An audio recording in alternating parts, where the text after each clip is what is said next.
Okay.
It is kitty time today. Yes, indeed, I have accepted the fact that I am not the main character on my own channel. That is just something I had to come to terms with, but you know, I'm here for it. This is my retirement plan. I'm just gonna be a channel manager, and Simba is gonna be the main entertainment from now on, okay? I think everyone is just happy with that. You know, for me, it's like an early retirement. For Simba, he's like gonna have more money for candy, and for everyone else, it's just free floofs. So I think it's just good for everyone. Let's see.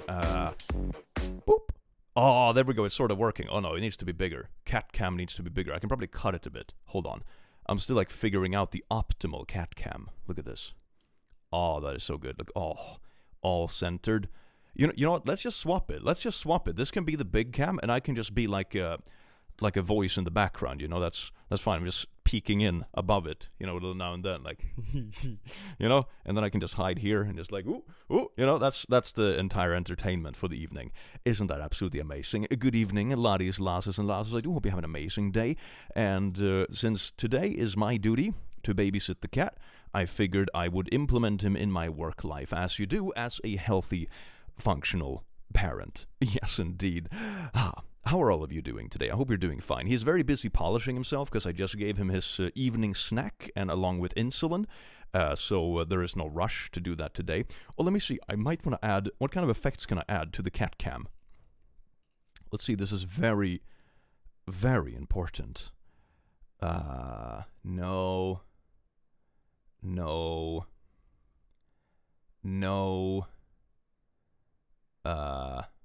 Maybe this one? I don't remember which one.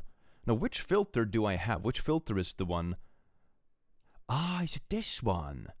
Let's see. Wait, hold on. It was such a long time. I made like a thing for this ages ago, and I don't remember where.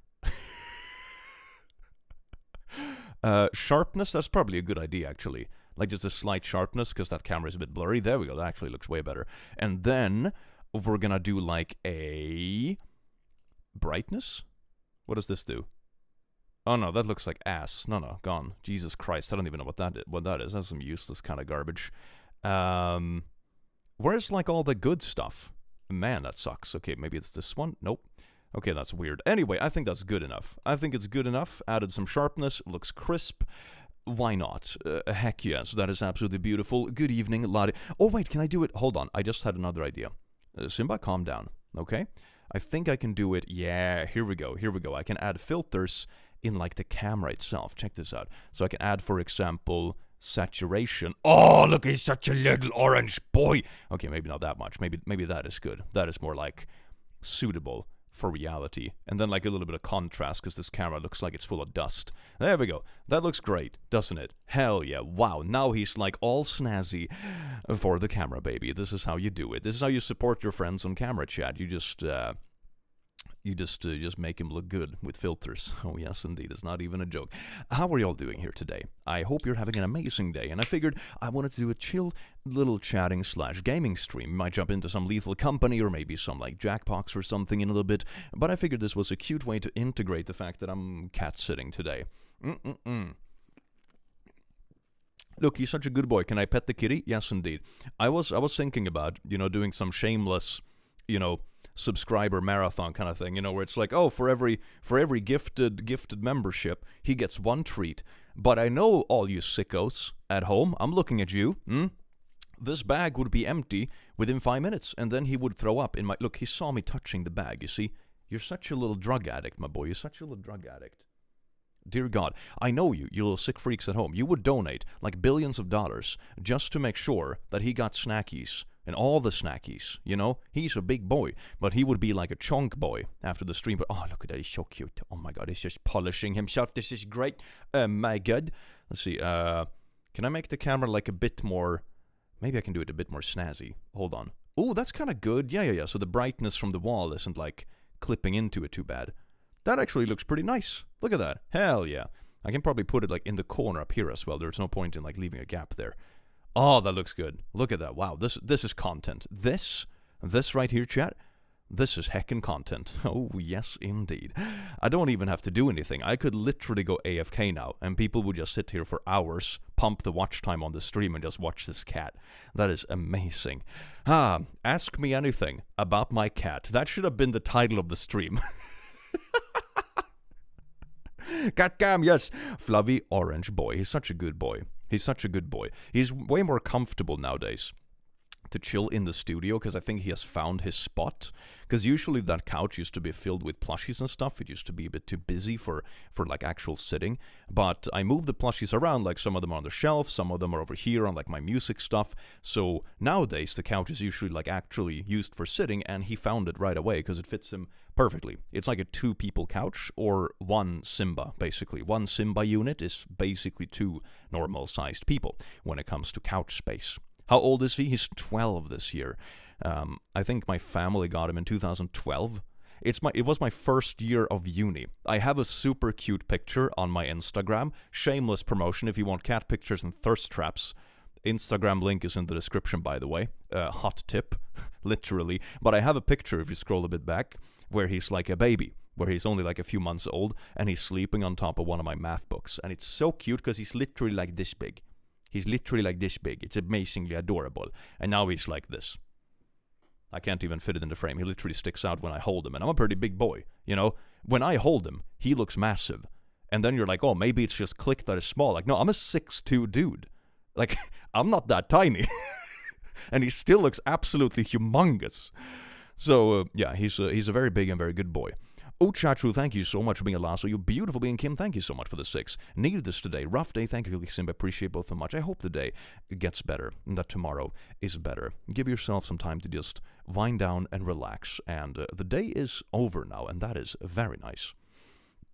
We love a big chunk boy. We do. Is he a Maine Coon? Yeah, he is a Maine Coon. He is a Maine Coon. I mean, there's no way you get to this kind of size without a Maine Coon, right? How are you doing, Simba? Do you want some pets? Oh, we can brush you a bit, maybe. Do you want some brushies? Oh, look at that. Oh, yes. Oh, very good. Very good. Oh, such a good boy. No.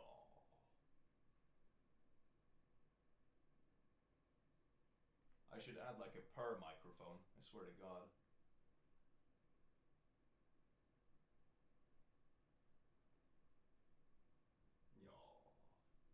What a good boy. Oh, is it scritchy there on the side? Oh, what I should add like a per cam. I should get one of my lav mics. The only challenge is that there is a risk he will eat it, you know. So it's like one of those high risk, high reward sort of things, you know. It's like, oh, we might get some purring ASMR, but he might also eat the equipment. So I should probably use like some cheaper lav mics. What does his voice sound like? Like meow, and then he's a very good boy. How are you doing, Simba? Maybe I should turn off one light, or I'll do this actually. I'll angle this light away from him because I think he might find that light a bit intense. There we go. Still good enough for the room, but I know that one sometimes bothers him a little bit. Click, purring, real. I was just imitating a cat, okay? Don't get ideas, for God's sake. Purr mic found. Oh my God, yes. I should get one of those like hypersensitive mics. Kitty, Nasha, thank you so much for being a noble lass, you beautiful being. I do hope you have an amazing day. Yeah, so today I'm thinking about maybe getting my skills a bit finessed, so to say, on Lethal Company modded, because it's an absolute disaster, and I want to show off next time I play with the boys. Let's see if anyone drops in today spontaneously. I think most of them are probably busy today, but I also know that sometimes they can't resist. They get the tingling in their little gamer guts, and they're like, "Oh, Clicky, can we be part of the stream?" And I'm like, "Oh, yes, indeed." Click, are you on Blue Sky? I'm not. I probably should make an account, though, because I have found myself not really using Twitter for a while. I mean, I think the only times I've used Twitter in the past few months is either to, like, brag about my Halloween outfits or advertise plushies. That's it. Like, I don't engage with the platform, like, at all. Which is a bummer, because Twitter is the biggest platform still. Like, if you want to, for example, follow other creators or that kind of stuff, it's the best platform still, even with all the shittiness, but I have found myself using it less and less, because every time I open it, I feel like there is an increasing sort of like internet-induced migraine, you know? That's, he's like snuggling up on the pillow. He's so cute. Oh my God. Let's see if I can fix the angle a bit on the camera. Okay, let's see if I can do this without him, like, getting spooked. I don't have any, like, fancy camera setup. It's literally just sitting on my desk.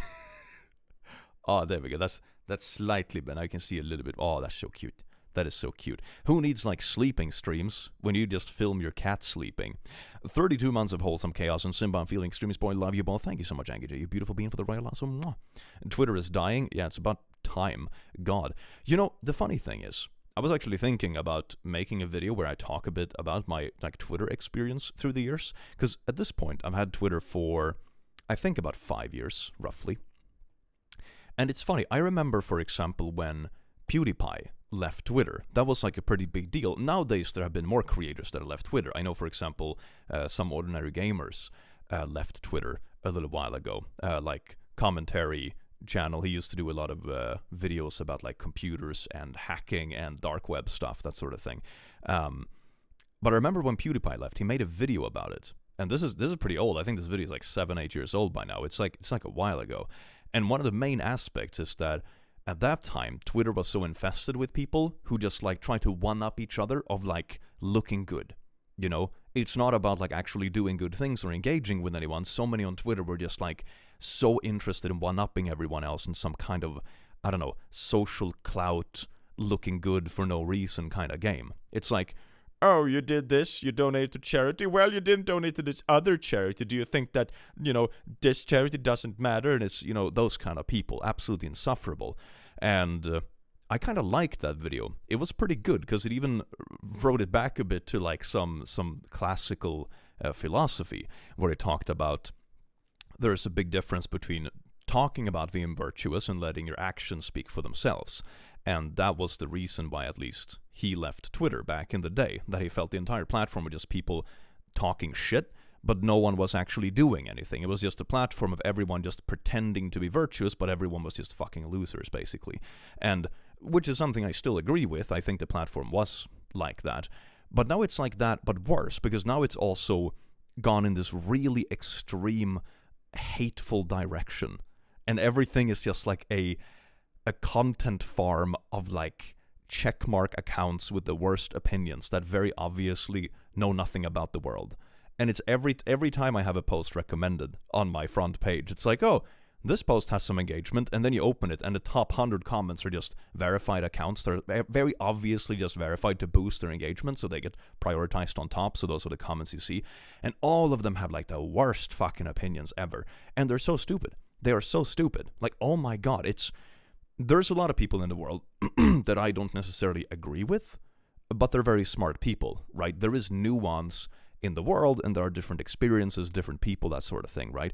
I don't necessarily have a problem with someone that has a different opinion than me, as long as, it doesn't encroach on, for example, human rights or what have you. But there's plenty of people out there that I don't agree with many things, but I can acknowledge that their way of reaching their opinion is still quite valid. They're a smart person. They have actually thought this through, You are allowed to disagree on certain things. That's why we have, the systems in the world we do, like democracy, which allegedly works sometimes, I suppose. It's at least shitty system so far as well. But on Twitter, now I feel like this isn't just people I happen to, disagree with on a topic or two, or, we have slightly different priorities in life or whatever. Like, that makes perfect sense, like, depending on who you are or what you work with or etc., you see different things on the world, you will have different opinions, different impressions, etc. You lean one way or another, like, that's fine, who gives a shit? But now it's like, I cannot respect how you reach this opinion. That's the problem. It's people who hold an opinion because of, like, this massively overblown just hatred and stupidity, and I don't know, it gives me a headache. Gives me a headache. I would argue the major problem with democracy is we're not really doing it. I mean, I would argue, fucking dictatorship would be the most efficient thing. The only problem is that never works out, because anyone who would be, like, ready to step up in the position of a dictator would just be a shitty people, And even if they're good people, they would just be shot in the back, and the next shitty person would take over. So it's like, it's doomed to fail, in practice. Can't lie down and nap because existential dread is eating me up. Thanks for the pick me up on topic. It's dread about technology. Oh, sorry, my bad. I'm drinking carbonated sodas, which is a mistake. But I keep doing it because I never learn. I'm an old man. Being propelled too far and us losing control. I mean, that's sort of like the AI singularity, if you will. I'm going to up my mic sensitivity slightly so I don't have to talk so loud. There we go. That's much better.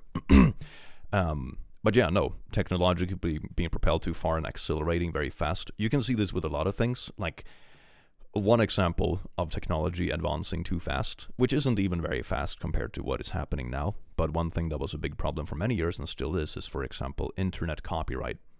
The copyright laws are decades behind anything that is happening now. So, for example, all the time that we're making YouTube videos and you're talking about, fair use and that kind of stuff, no one actually knows for sure if it would hold up in court, because there's, like, no reference cases. There's, like, one reference case or something like that. It's like, it's new territory.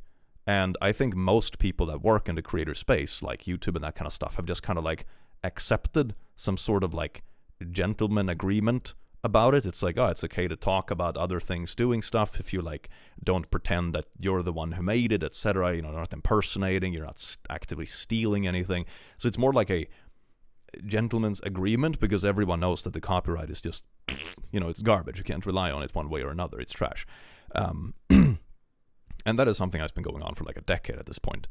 But just not being malicious, yeah, exactly. I think there's a big difference between those kind of things.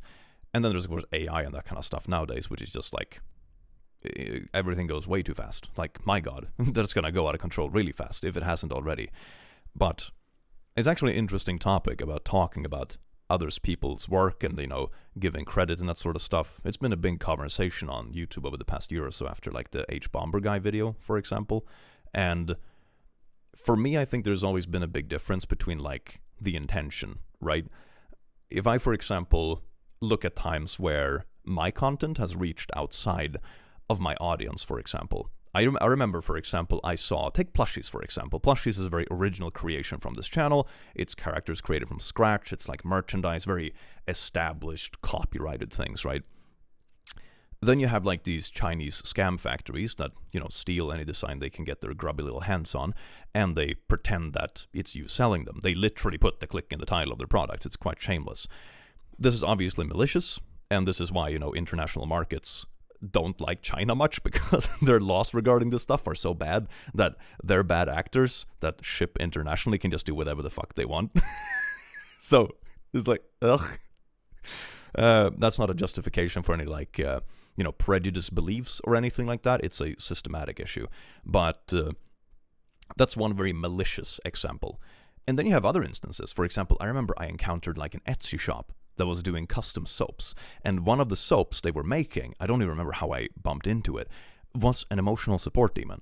But it was very obvious it was a fan. It's a small Etsy store. They're probably selling like, a few soaps a month. They really put their love and passion into it. They're not into this to like steal something. They're not into like, cannibalize the Plushie market. Obviously someone buying a soap isn't going to affect my bottom line. In the very least, this is not malicious. This is not someone trying to steal a portion of the market. It's just like a completely different thing that is entirely fan-made.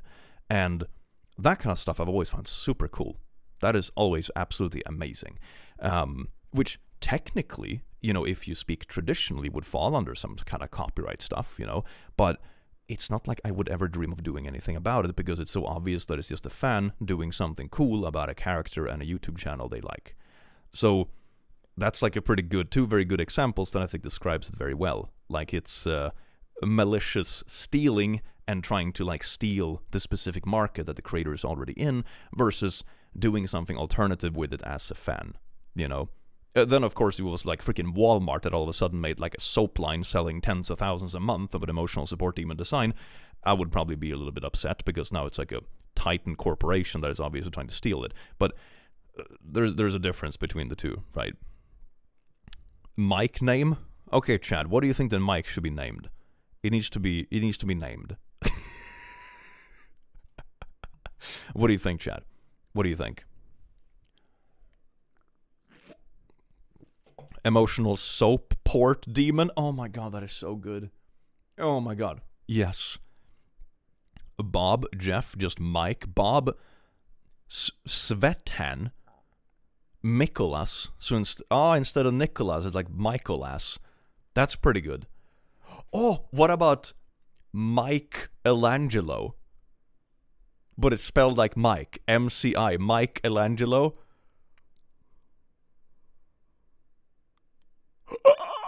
Oh, I like that. That is so good. That is so... Chuck. Mike Elangelo. That is so good. That is so good. I love that. Well, Mike Angelo. I think it's going to be spelled as well as Mike Angelo. Like that. Like I just wrote in the chat. It might be a bit delayed for some people, but yeah. Mike Angelo. Bjorn. Mike O'Phone. Oh, that's good. That is good. Nice. Yes. I think Mike Angelo is amazing. It's so beautiful. Frey, thank you so much for gifting 5 memberships. You wonderful, beautiful being. This one is all for you. Mwah, thank you so much.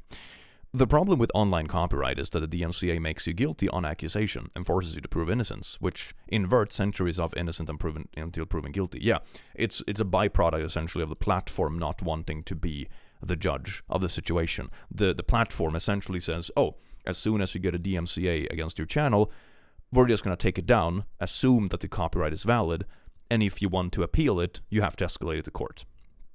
That's sort of why. So the platform isn't liable. So I understand why it happens, but the system is still shit.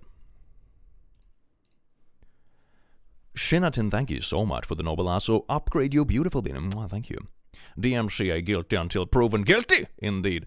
Although to be fair, sometimes when you escalate it, usually people just drop it. It's not like people casually striking YouTube videos actually want to go to court. There's no way in hell. It's still annoying, and the sharing of private information and stuff, which is why it's nice to be part of like a network like I am, because then you can use the network information to like appeal stuff, which is just some random media office somewhere in the world. The information doesn't matter. So in that instance, I have never been very worried about DMCA stuff because it's like easy to escalate if need be. Most of the times, I think I've had issues with it once or twice, maybe, and both times I've just reached out to like the creator in question and be like, hey, if it's a misunderstanding, I'll gladly just cut it out, So I think that's important still. Like, first line is still just communicate. Fenris, thank you so much for being a lasso, you beautiful being. First time making it to a live stream. Welcome in, peculiar Paxlas. Nailed that one. Orange bandana for Mike Elangelo. Oh, yes. A little bandana. It's going to be so badass. I should add like a couple of small underpants here. On like the bottom side, like a bikini bottom here. Just because it's badass. Is Simba awake? Meh? Not really? No? He just had his dinner. I gave him some snackies and some brushies and some pets. Now I think he's done for. He's so peaceful. He's just slowly doing his little breathies. You can see his tummy moving. His little lard. He's moving up and down. Because he's doing the slip. He's a very good slipper. Apple Bloom, thank you so much for the 5 GP. Any plans for the Hydra Goose click? Not Hydra Goose specifically, no. But working on the Cerberus duck. I wish I can like nail that design down. It's been really difficult because on paper it looks really good, but like in practice, something always gets deformed slightly to make like the physical stuff work. So it's been like tricky. With every plushie, that's always like a bit of a progress or a process, right? Where you go from like a blueprint to actual physical product. Because everything that looks good on paper doesn't necessarily transfer well into reality due to like material limitations or details or colors or whatever it might be. But this one was tricky. This one was very tricky. So still a work in progress. Ophilacablips. Thank you so much for gifting 5 memberships, you beautiful bean. Kitty Future, thank you so much, Emil Lasso, you beautiful bean. FYI, the DMCA was passed in the 1990s by a US congressman in the pocket of the RIAA and MPAA, despite objections from lawyer about the guilty until proven innocent. The harm is intentional. Oh, great! Okay, so that is both intentional and a shitty system. Wow, the system that just keeps on giving, isn't it? Mwah. Lemon Pop, thank you so much for the 50. My God, I'm gonna spend all that on pineapple pizza. Hi, Click, just woke up. Lol, heating up a Hot Pocket. That sounds amazing. That is good breakfast. Hell yes. Everyone knows a Hot Pocket is like good, stable breakfast. Yes, indeed. It has carbs and protein and gains. Nikki, thank you so much for being a noble lasso. Sleepy boy. He's a very sleepy boy. And Olivia L, thank you so much for being a lasso, you beautiful bean. Gorgeous. I came here for the cat and stayed for the click. It's pretty beautiful, right? Using the cat as like nice little click. He's like sort of awake. I think he heard his name. Oh no, now he's gonna, he likes his pillow. He is so sleepy. He is so sleepy. Oh no, he's suffering so hard today. Oh no. He was working hard, okay? Today he was working hard. He woke up, and then he napped. And then he had food, napped some more, took a poop, another nap. Then he had food, and now he's napping again. Man, it's such a tough life. Oh my God. Can't imagine what he goes through. Let's see, do I have anything else to put like the camera on? If the cable can reach it. I don't want to wake him. You know, that's the thing. I don't want to wake the boy. Let's see. I do have a chair over here, but I have to roll it in that case, which is a bit risky. Do I have anything smaller I can move? I have a box over here. Maybe I can put the camera on top of the box. Let's see. Let's see if this works. Okay, Simba, don't worry. It's just a box. Okay, it's just a box for this little camera device. All right. Let's see. Oh, that is a perfect angle. Now he just looks massive.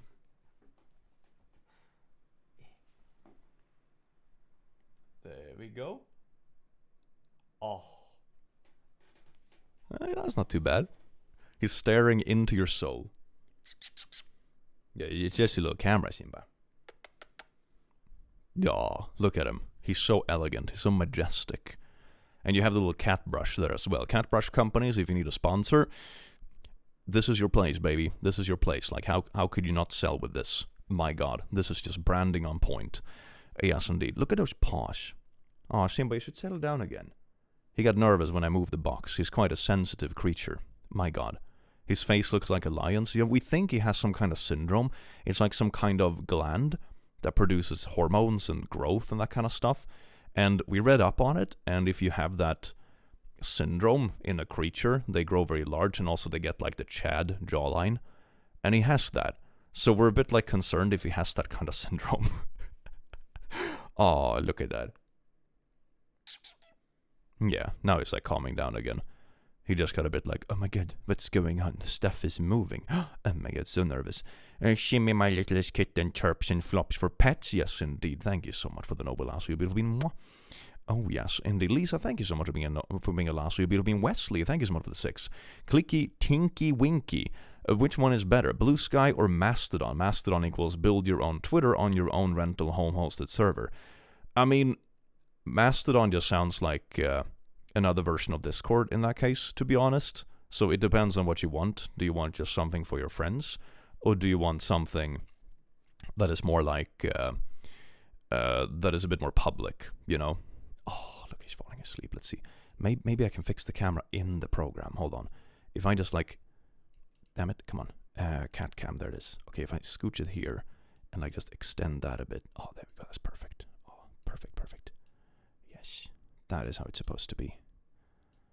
Oh, he's so sleepy. Oh no, he's such a little wreck. Oh no. Oh, it's such a struggle. Oh, life, he's like falling asleep. Oh, and I was gonna fall over on the pillow pretty soon. Life is so difficult. Oh, he's like trying to find the position. Oh, let's see which position he chooses at the end of the day. Man, this is a struggle. This is a struggle. You know, he's trying to stay awake. Trying, but it's not really working out very well. You see, oh, he's such a sleepy boy. He had his evening foodies, so he should be pretty nappy. Looks like a bit of Ron Perlman as Hellboy. Yeah, I know, right? That's exactly what we said when we were like Googling the syndrome and stuff. Like, yeah, he looks like Ron Perlman. It's the same kind of face. He's like the manliest cat ever. You see that Chad jawline? You see that, right? You see what I mean? Lemon Pop, thank you so much for being a Royal Lasso as well. Oh my god, you're way too generous. Jesus Christ. $50 and like a Royal Lasso. I'm gonna buy like 3 pineapple pizzas. Oh, what a good boy. Oh no. Oh, what a struggle. Oh, there we go. That's a good camera angle. That's a perfect camera angle. Oh, it's perfect. Yeah, you like my puns. Oh, that's so good. Look at him. He's like the best boy. Oh my god, yes. Maine Coons are my favorite cat. They're very sweet. They're nicknamed Gentle Giants. He's more like Silly Giant, I would say. Sometimes he's pretty cowardice, but he's very sweet. He's very cute. Ein stor cat. Click fangirling at his own cat, featuring chat. Yeah. That's just me being like, oh my god. Check out these heckin' cat pics I'm getting.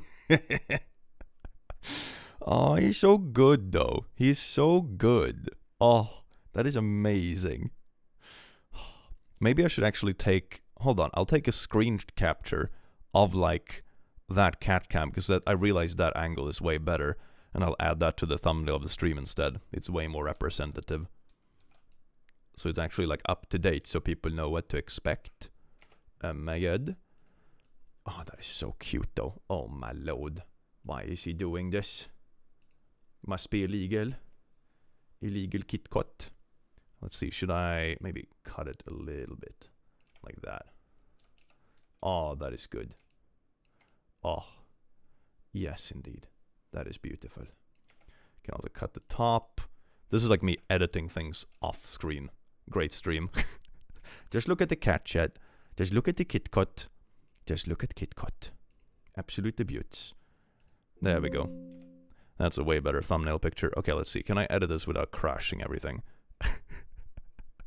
Because I realized the original live stream pic was kind of blurry. Does that look better? Yeah, I think so. That's way better. There we go. Beautiful. Gorgeous. Gorgeous, darling. Oh, yes. Oh, he's such a little cutie. Oh, my lord, yes. Because then people have a better representation of what they can expect when they come in. Oh, yes, indeed. Beautiful little cat cam.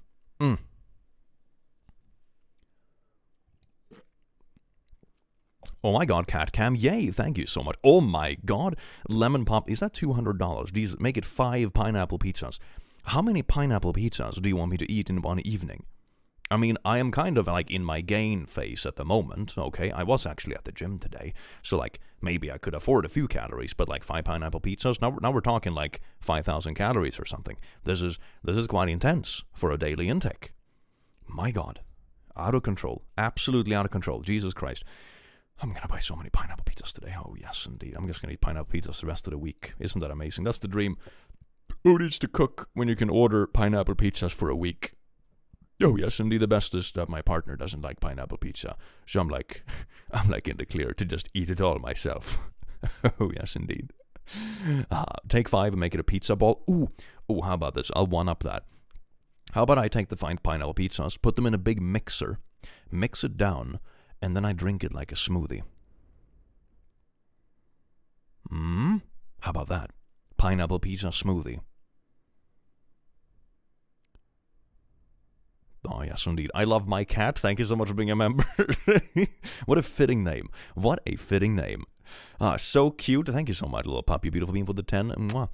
I wonder, like, in the future, imagine if I just start rigging my cat cam. So it's like I just have an old recording of Simba, and I just put it in the corner and be like, yeah, he's totally there. Like, yeah, don't worry about it. Or it's just this still picture, It's like 2 hours into the stream, people are like, hey, Click, are you sure Simba's alive? He hasn't moved or taken a breath in 2 hours. And I'm like, oh, yeah, it's the still image. Oh, look at him. He's doing the breathies, though. He's doing a little breathy. I realized I have to be very careful with the cat cam because the cable is like, oh, no. He's so cute. Oh, look at that. What a good boy. Oh, what a good boy. Oh, yes. Oh, such a good poo. Oh, no. Oh, that is perfect. Oh, look at that. He's just snuggling up in his own floof. My God. This is amazing. We could do this every evening. My God, when I cat sit, we just sit and watch the cats snuggle together. This is great. So beautiful. So beautiful. He awakens. He awakens briefly for about 30 seconds to readjust and then goes back to sleep. You see what I mean? Like, I'm not a super big religious guy, right? But if there is such a thing as like a karma-based reincarnation system, right? Something like that. Like, based on how good you were in your last life, your next life is going to be better. If you're a good little peasant in your previous life, or maybe you're going to be born as like a royalty next life or something like that. If you're a bad little poo, well, then you're going to be born as a dog with bubonic plague. It's like, whatever you do in your last life is going to affect what you're reborn as. I think this is peak.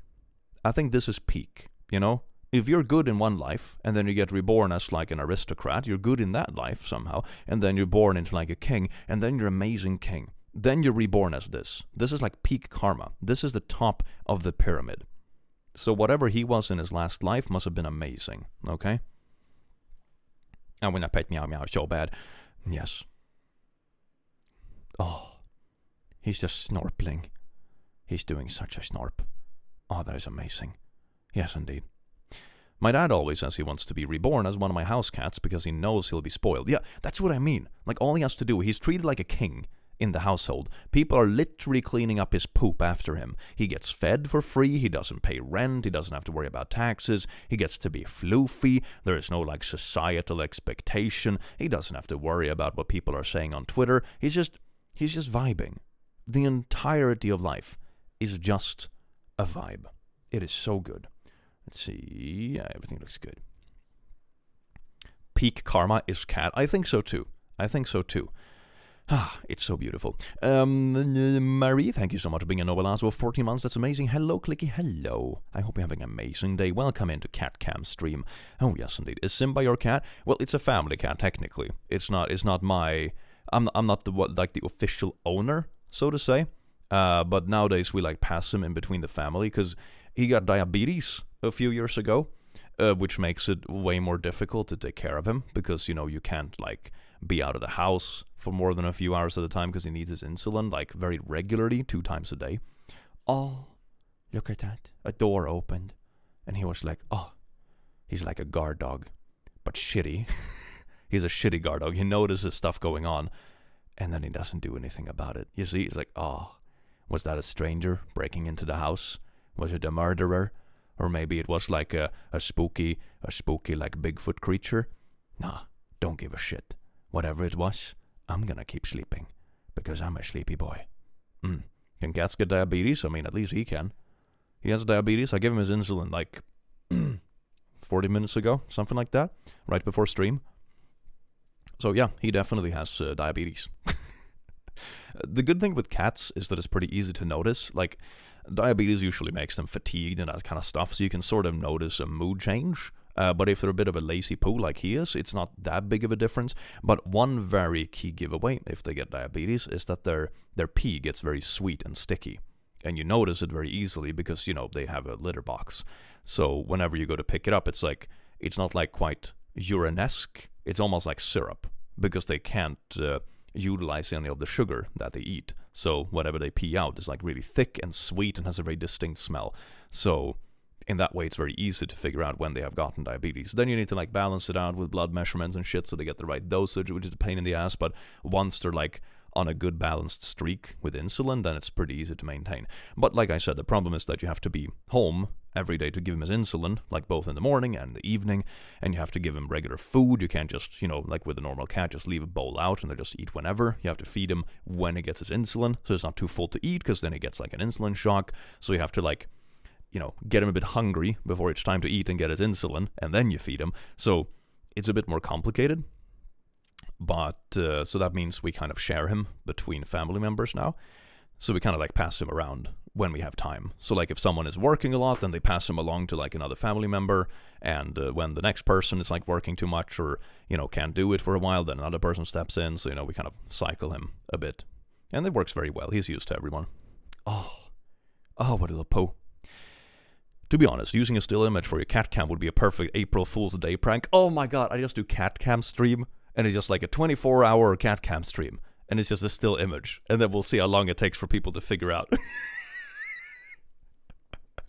AJ Collins, thank you so much for being a lasso. You're beautiful bean. Mario, thank you so much for the 25 months. Kitty Cam, happy 25 months. Welcome, you beautiful bean. I hope you have an amazing day. Simba is perfect. I know, right? This is perfection. Gonna try animate Simba cat cam frame for the king. Yes. Yeah, one of the cats at the shelter I worked at had diabetes. It was definitely helpful to have a whole team. Yeah, that's the thing. When we took him to the vet and he actually got diagnosed with diabetes, like the vet was pleasantly surprised that we decided to keep him. Because for a lot of people, it becomes an impossibility. Like if you have a cat instead of a dog, for example, it probably means that you don't have that kind of time and flexibility for a pet. And also it can get quite expensive, buying new insulin, buying very particular diet food, feeding them very regularly, new needles, new stuff, the blood measurements, the checkup meetings. Like it gets very expensive, very time consuming, and not everyone has that capability, because most people that get a cat do it because it's, it's a good companion, but it's also a very easy pet. They kind of take care of themselves. So, but it's a family member? Yeah. I mean, I agree. But that doesn't magically make money come out of nowhere if, you literally can't afford the insulin. So then you have to count on like someone else sponsoring it or someone else adopting it. But not that many people would like prioritize an insulin-needing cat when there are other cats out there that also need adoption, So it's like, it's a pretty dark reality, So I completely agree. I see pets as family members, but reality sucks. Has Simba always been diabetic? No. He got it it's quite a few years ago now. It's maybe 3 or 4 years ago. Something like that. COVID times-ish, maybe slightly before. So he's had diabetes for a while, but he wasn't born with it.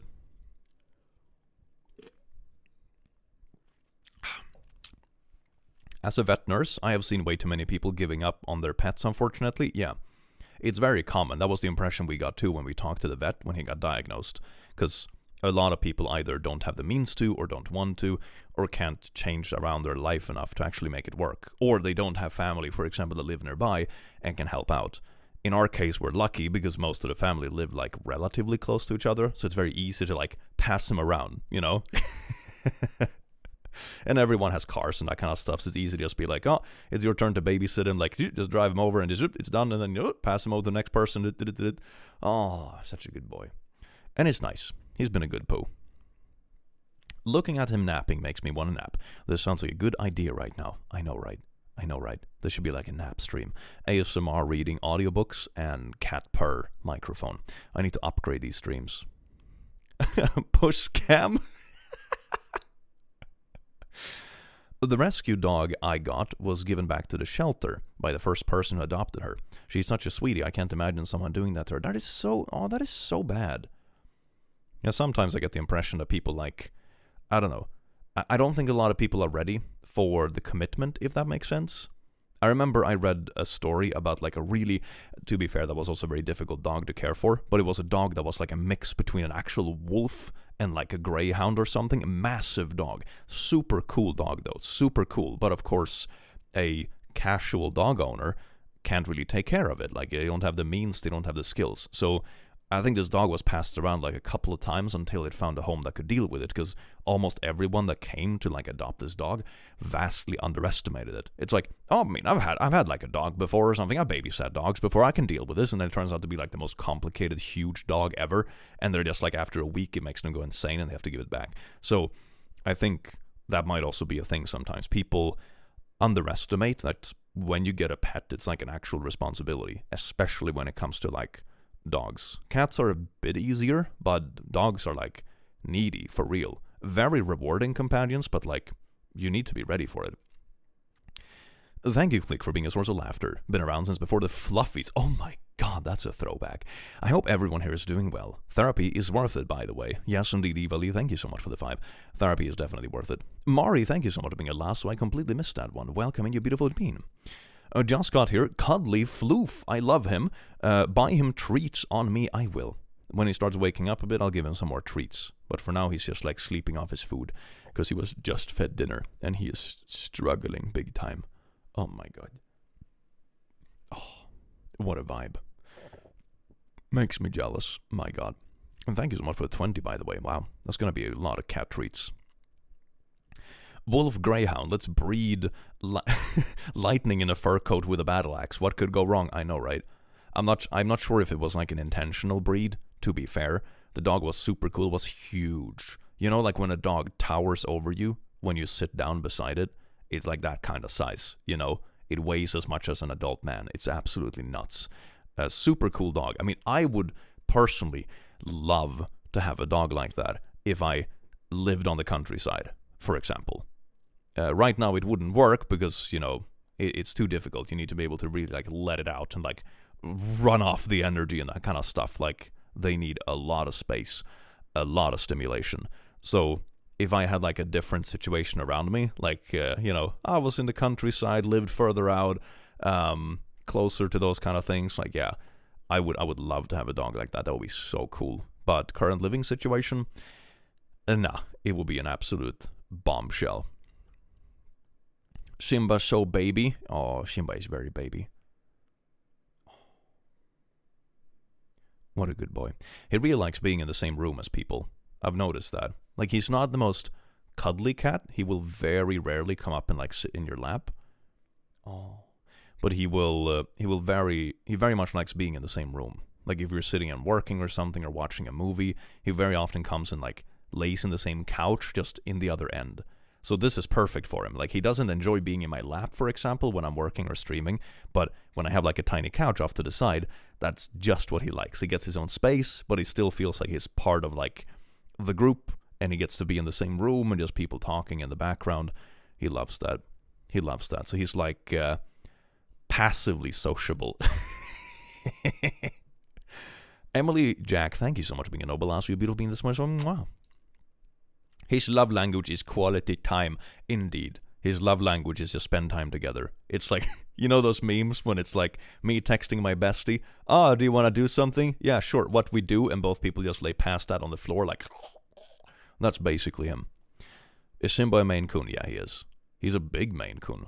He weighs about 13 kilos now. He's a chunker. I had a dream that he got bigger. I don't know why. Maybe it was a nightmare. I woke up one day and I woke up in the dream, right? And then I was weighing him for some reason because I was wow, you got heavier. And I was oh, fuck, he weighs 30 kilos now. He just grew by twice the size overnight. That was my dream. Absolutely amazing. Hey, Click, when do you say you're an amazing person? Oh, your videos help me through some darkest times and help me show more of a positive side of life. Thank you for the vids. That is so sweet, Fizz. I do hope you have an amazing day, and welcome in. How big is he? 13 kilos? So that's about 30 pounds. So he's a big cat. How much is 13 kilos in freedom units? 30 pounds. Yes, indeed. If you want to, translate kilos to freedom units, it's times 2.2. So, if you want to make it easy in your head, just multiply by 2 and round upwards, basically. What a chonker. He is so cute, and he's so chunky, and he's such a boy. If he had a microphone, does he purr loud enough to get it picked up? I haven't tried to get it picked up on a mic. I think it might be that sort of thing where I would literally have to put the mic on top of him to make it capture it. Or have the sensitivity at a ridiculous level, but then it would pick up everything else in the room. So, a bit tricky. If I'm recording him purring in my studio and nothing else is going on, I can probably get a decent audio capture. But on live stream, when I'm talking, a computer running, there's a fan in the background, that's gonna be messy. That's gonna be messy. Does he purr loud or quiet? He's a relatively loud purrer. It's not ridiculous, but pretty loud. How old is Simba? He's 12 this year. So he's an old man. In cat years, he's 150. No. He's a pretty old man. For the Americans, 1 kilo is 2.2 pounds. Yes, indeed. So multiply it by 2.2 and you have it in freedom units. Click love your channel so much. The kawaii. But my childhood dog, she's 30 now, go bonkers when I watch you. She gets zoomies and then starts biting at my pants. That is amazing. Oh my god, that is amazing. I love it when things get zoomies to my videos. That is so good. I have zoomies sometimes too. It is an amazing vibe. He's more mature than you then? Yeah, he's older. He acts like it. He acts like... he's like the little household boomer that goes around and be like, darn kids these days, they have no respect for their elders. It's like, Simba, you're 12. Calm down, and you're a cat, okay?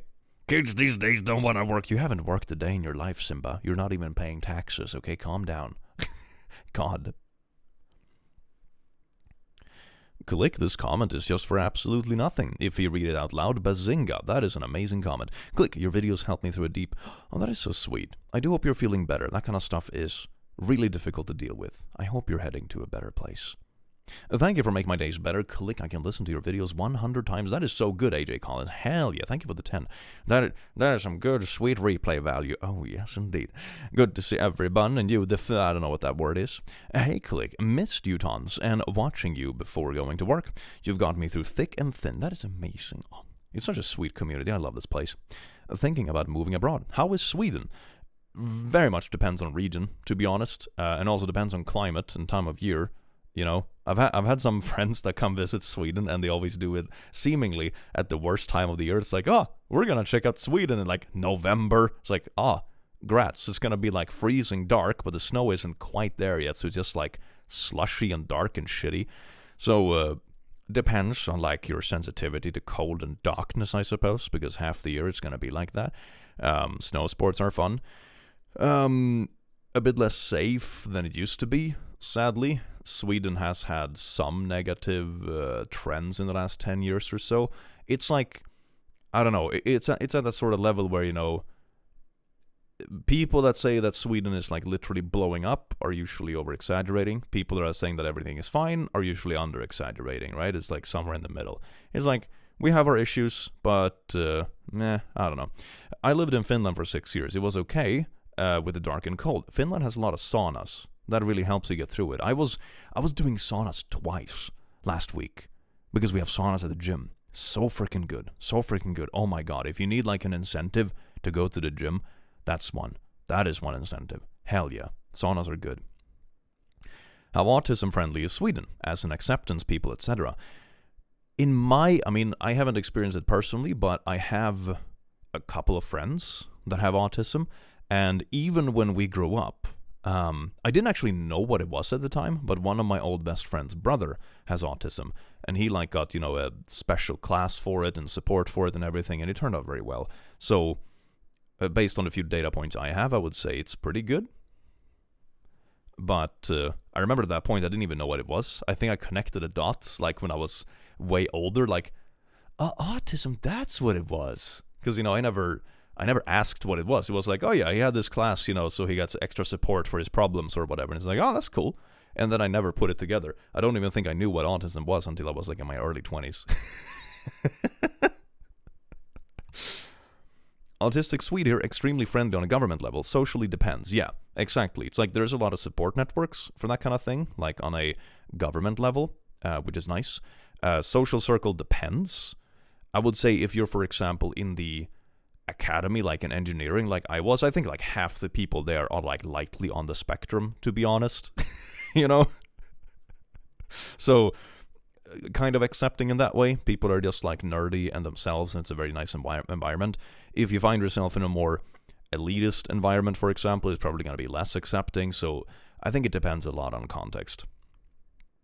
Do you like snakes? I like snakes. Snakes are cute. Your recent video where you talked about made me feel so much better as I have autism, attention deficiency, and live alone. Makes me feel less useless. Oh yeah, the difficulty to get things done, that kind of stuff. Yeah, I think a lot of people relate to it. I'm glad to hear you like felt a bit that you could relate to and that kind of stuff. It's surprisingly common. Like you're far from alone. It's just that people don't talk about it enough. And that's not like a peek to the people that deal with it, but like in general, awareness about those things is bad. If I wasn't doing the job I do now with like content and reading stories and like reading up on social stuff, because my videos are relatively heavy into like social commentary when it comes to like family stuff or getting through life or, you know, whatever, work experience. Like I wouldn't say that my channel is particularly political. It's more like social commentary, but I wouldn't know about these topics if it wasn't for this. This is the stuff like knowledge and impressions and stories from people I have gathered over 5 years. Back when I worked a regular office job, I was like 100% ignorant on these things. Like, my God. It's the kind of thing that you heard about at some point, you know, when you read a newspaper. And it's like, oh, we have a bit more government funds into some kind of, you know, mental health program or whatever. It's like, oh, sounds good, but, you know, you have no clue, really. So, I love social commentary. I think it's important. Because it's like everyday stuff, and it's not as controversial as like literal politics. I like it. It's like, it's the level of society stuff that I'm comfortable with, you know. As autist sounds like dream. Germany could never. Indeed. Yes, indeed. I think it's relatively good. Doesn't mean that it doesn't have its problems, of course. I don't think anywhere is perfect, but definitely better than some places. Love your channels. Your videos get me through the day. Thank you so much, Arne. Beautiful being for the 6. What are proper ways to find out you have disability, for example, autism? I mean, if you're looking for a diagnosis, that's literally what you do, although with some of those things, I know that the road to getting, for example, diagnosed with stuff is very different depending on if you are a kid in school or if you're an adult. For example, if you're an adult, I know people that have gone through, for example, ADHD testing in Sweden. And there are 2 different roads to do it. Either you do it privately, which is relatively expensive. It's like $3,000, but it goes pretty fast. It takes a couple of months and you're done, and then you can get like prescriptions and stuff, which is also a progress, because then it's like you have to get the right prescription. Usually the first one you try, statistically, is not going to be the one you end up with, you know. When you're in school, it's a bit different, and also when you're an adult, you can go through the public system, but then it's like a 2 or 3 year wait list. So it's not perfect. There is support, and there is affordable support. It's just really slow.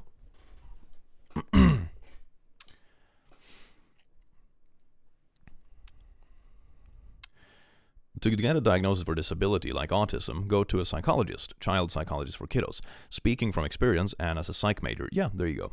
There you go. Like the main thing is to talk to a professional. Like, I think sometimes you can find, for example, communities and things online that can get you an idea. But it's also very common that online communities have a lot of misinformation in them. And I think it's that sort of topic that is very nuanced, I think, because I think it more shows how necessary it is to have support networks for example, you know, ADHD or autism or a variety of different things. And I think the online stuff is a combination of like seeking a community, but also it's like trying to fill a vacuum. It's like if there was more support in the existing systems, you wouldn't have a need for example, you know, TikToks being like, oh, if you tap your feet while working, you might have the autism. It's like, okay. I mean, I can see like stims being a thing and that sort of stuff, but this is no. Like this is not enough, you know. So community's good. Feeling like you're not alone, super good. Be skeptical about things online because a lot of it is very exaggerated. and it is filling a vacuum. And in the perfect world, it wouldn't be needed because there would be like actual, support systems that were already in place that actually captured 100% of the population, but we don't have that, sadly. So it's tricky. It's tricky. It's one of those things where it's like you want to tell people like go the good route, talk to a professional about it, but at the same time you don't want to be like, oh, never talk to someone and never engage with the community. It's like, no, that's not good either. Like, you don't want to isolate just because like someone on TikTok might have a bad idea about what they're talking about, So it's nuanced, right? So it's more like, be aware of the fact, don't believe everything you read online, that sort of thing. Professionals are good to talk about, and yeah, that's basically it. I self-diagnosed with ADHD at 50, and then my doctor tested to confirm it. Spent half a century thinking I was lazy and useless. Then I realized I had ADHD through an ADHD meme group of all things. Yeah, exactly. There you go. That's like a perfectly good way to go about it, because then it's like, oh, this feels very relatable. Like, here's a bunch of people in this community that seems to have the exact same problems as I do. Huh, what the fuck are the odds? Are we all just lazy? Like, damn. And then you go and like, confirm your suspicion about this, and it's like, oh, damn, yeah, that actually had a lot of truth to it. And that is like a perfectly valid way to figure stuff out about yourself. You're a kind person, you deserve better, John. Wait, did I miss a message? We suck here unless you're wealthy. Oh, yeah. Yeah, that's typically like, I mean, it's like that way everywhere, honestly. The same bias in Sweden, in a way, where if you want to get an evaluation privately, it costs like $3,000. If you want to do it publicly, it's very affordable, but it takes 3 years. So, meh. And I don't even think the solution is to like remove the private way either, because it's going to just put more load on the public system. It's like, oh, now you can't pay the money to go the fast route anymore. Okay, fine, but now the waiting time for the public system is 4 years instead. So it's like, it's that kind of thing where it's like technically fair, but it's going to make it worse for everyone. There needs to be a better solution than just like removing it. Does that make sense? There's been a lot of discussions in Sweden about that kind of stuff, like, private versus public healthcare and that sort of stuff. And it's like, well, maybe it's good to just make the public healthcare good enough so it like competes with the private one. Does that make sense? I think that's a pretty good way to go about it, because otherwise you're just going to make it worse for everyone. You're going to remove funding that is actually taxed, and then you're just going to clog the public system even more. Like, meh. The private stuff exists for a reason. It's not fair, but removing it without having a further idea is going to make it worse for everyone. So it's like, I don't know. It sucks. Why did we invent money again? Good question. We should just go live in the woods and eat pine cones. It would be so much easier. You see, he doesn't have any money. He doesn't have a bank account. He seems perfectly happy. God, that's what I mean. Like, the ultimate karma rebirth is just being a cat. You don't have to worry about anything. I've gone through some of the testing now, maybe halfway through. It takes ages on the public health services. Yeah, exactly. That's the problem. Like, I would love to see the public system just get competitive enough where it's like, oh, if you really have money to burn, like, sure, you can go through the private thing because maybe you can be more Karen about it or whatever. Like, sure, I can see that. But it should be at the point where if you're just like a normal working person, it's like, I have some money to spare. But the difference is so tiny that I'd just go through the public system, That's the point it should be at. It's like, it can be a luxury, or for example, for healthcare stuff that isn't as crucial, if that makes sense. But yeah, that would be a perfect future. Private health and education should be there, so if the public system fails, it's failed because people are paying for private, and then fix the public system. Yeah, I think it's good that it exists in principle because it creates a competition. That's like one of those problems where I think my opinion about it has shifted so drastically over the years, which is kind of funny.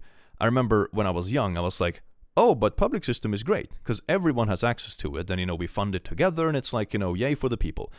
And then when I was like in my early 20s maybe, I was like, private systems are the best because they're optimal. Because then there have been, some stories in the news about like failing public systems that were so poorly optimized, but then, you kept pumping money into it and it was like so frustrating to see. It's like, this is my taxpayer money, what the fuck?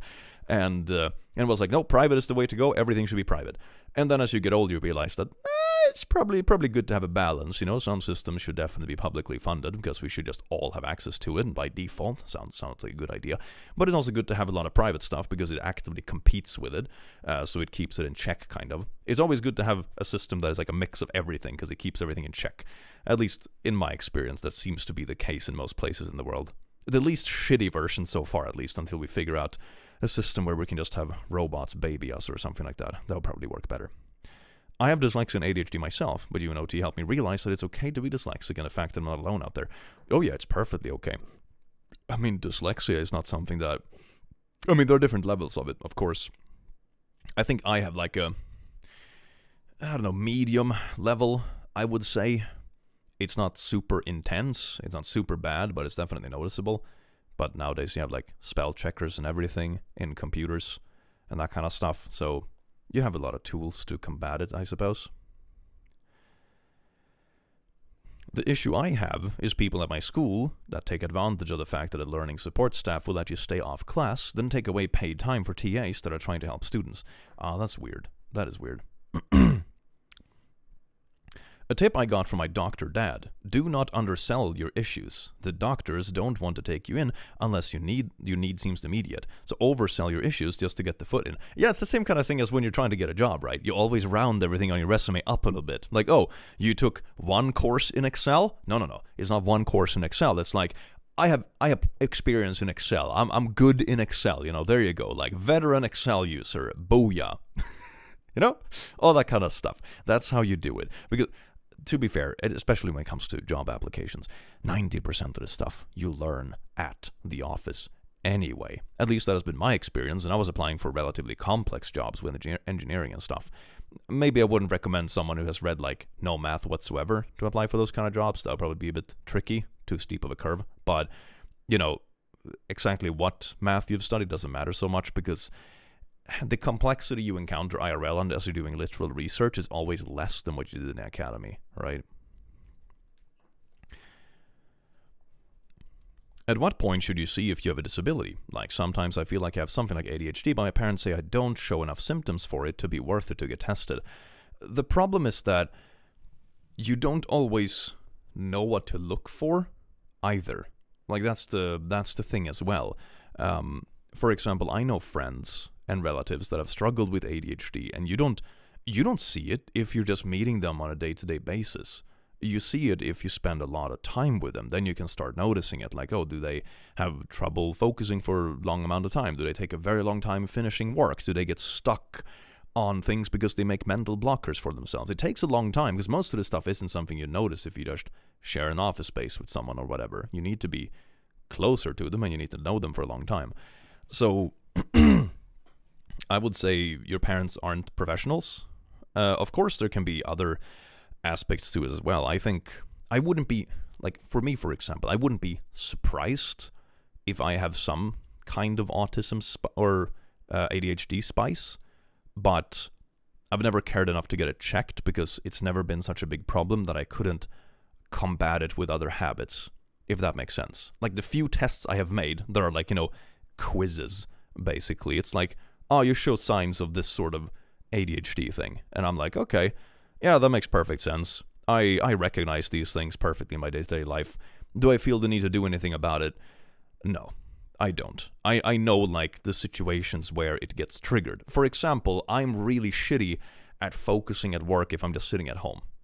I guess that's the what I get for, like, having the same computer for casual gaming and work. You know, it's not a good combination. So what I do sometimes if I don't have anything to record, for example, today I'm going to take care of paperwork. I'm going to do, like, some company bullshitty, boring stuff. I'm going to gather materials for a video, going to do some research, very good name, get emails done, etc.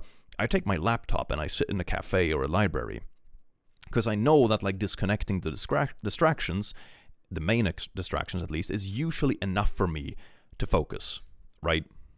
And that's sort of like my thing. It's like, it's not so much where I would ever bother getting a treatment for it, but I developed some habits that I know counter it enough that it's not an issue, right? And I think that is, like, a good way to think about it. all of us go through things, and we all have different levels of spice regarding a bunch of different things, everything from social stuff to focus to, the ways we learn, and etc. And a lot of that you can often counter by figuring out what habits work for you, figuring out how you learn, and that kind of stuff. And some of it you might need help with, and that is perfectly fine. But it's about figuring. I would say the first step is, of course, trying to figure out yourself, like try some different habits, try some different contexts, and so on and so forth. I'm allergic to cats and I love them, but my godmother's cat doesn't give me any symptoms, so I'll be taking care of him sometimes. I'm happy. That is so cool. He's like, hell yeah. That sounds like an amazing vibe. Booyah. Is Simba your cat? It's like the family cat that we pass around. Also, even if you don't get tested, formally diagnosed, you can still use ADHD, autism, etc. to look up and research way to appeal around it. Yeah, that's sort of like what I have done. I don't bother, like, how should I say, I don't identify with a label. I'm more like, I probably, for my own sake, acknowledge that I probably have some little spice of it, whatever. And then I just look up, like, okay, how do people usually deal with it? Oh, this is a good way. Oh, that works for me. Perfect. And I just do that. For example, when it comes to learning, this is a bit off topic, it's not specifically ADHD, but when I was in uni, it took me a while to figure out how I learned. In my first year, I remember I attended every lecture, I took notes at every lecture, and then I went home and rewrote the notes, like more fancily, because sometimes in the lecture it goes kind of fast. So in the evenings I would sit and, like, make them all fine and structured and make them look cute and color themed and blah blah blah. Then after like a couple of like a year or so, I realized that this doesn't do anything for me.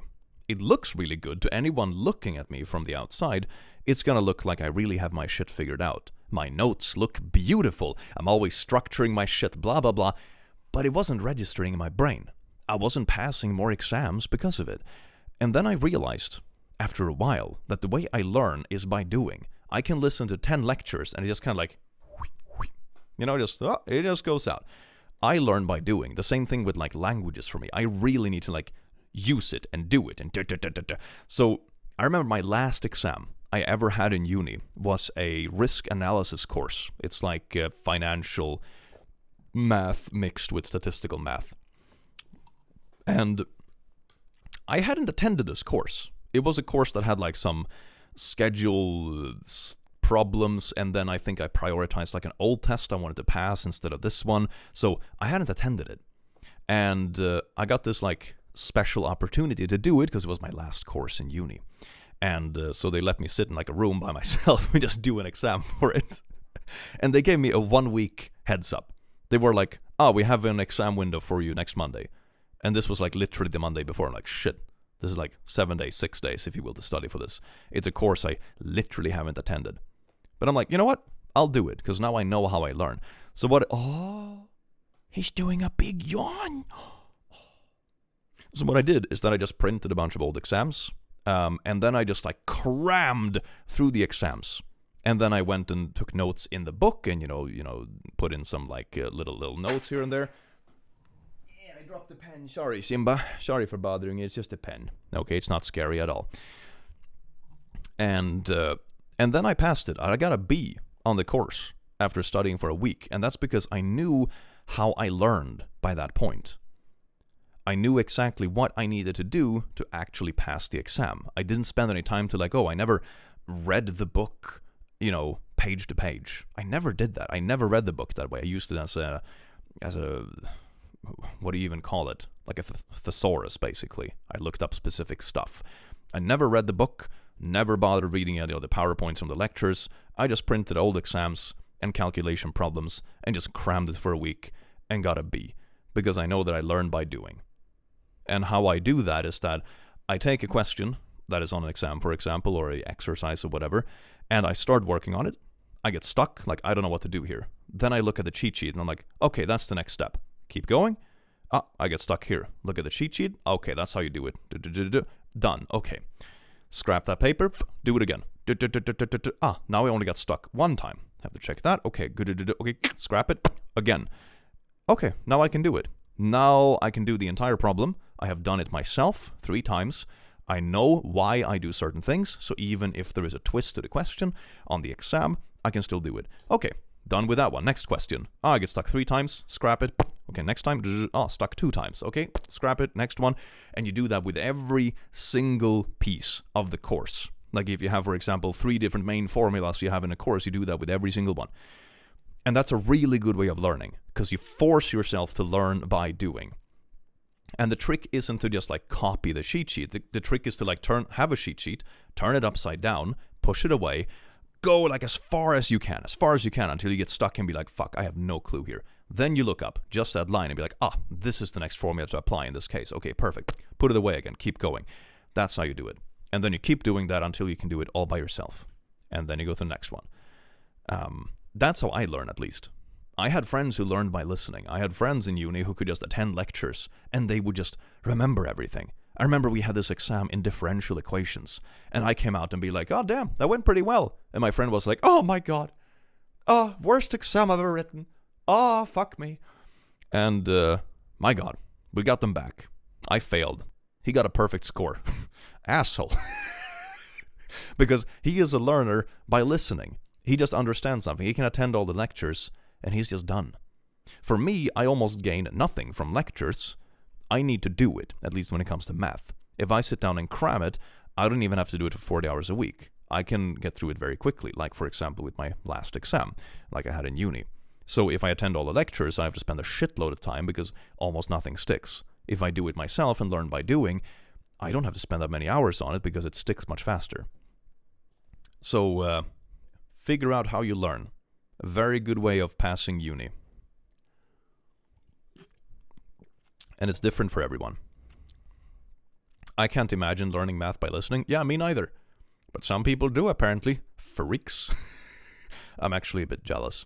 Starsong, thank you so much for the 5. Happy holidays in the US. We have Thanksgiving coming up. Ooh! Are y'all looking forward to Thanksgiving this year? Are y'all looking forward to Thanksgiving this year?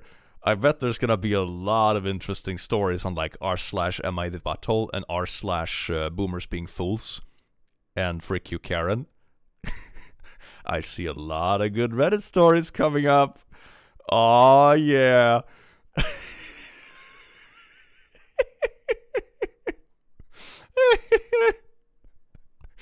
Or Christmas too, for that matter. Hell yeah. Thanksgiving will be prime time for reaction, reading content creators. Hell yeah. How about r/entitled parents? Yeah, that's one that's gonna blow up too. She's gonna be so beautiful. How do you manage to stay positive? Because I've been pessimistic, where it's like a drug to me. It's hard, to be honest, even at this time. Honestly, I would try to think about what things in life make you feel actively worse when you engage with it. For me, for example, let me bring up an obvious example from my day-to-day life. For me, it's Twitter. Twitter is a fucking cesspool. It's a piece of shit. Whenever I open it, I get literally annoyed at how dumb people are and how shitty the platform is. My solution? I deleted Twitter from my phone.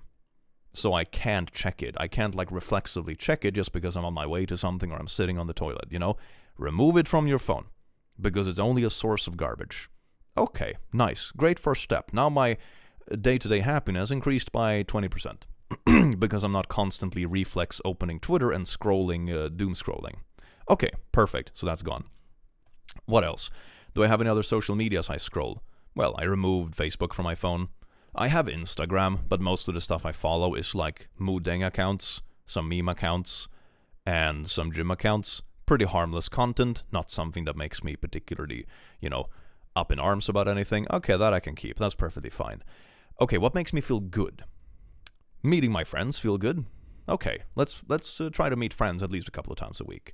Going to the gym feels good. Okay, let's book that in so I get like that physical routine going. That's great for your body. You feel amazing. Maybe you have a hobby that you really like doing. Or maybe there is like music you enjoy that you just found. It's all about isolating which parts of your life gives you energy and happiness and removing the others. Then of course there can be more complexity to it. Like some of it can literally be like your brain has a stupid chemical imbalance and it makes things feel sadder than they are. Or anxiety, for example, or what have you. Some stuff you need actual like help for to make it more bearable. But for a lot of things in life, you can just isolate what makes you miserable and try to cut it. I've been jogging twice a week now. Hell yeah. How do you motivate to exercise when you have no energy, feel low?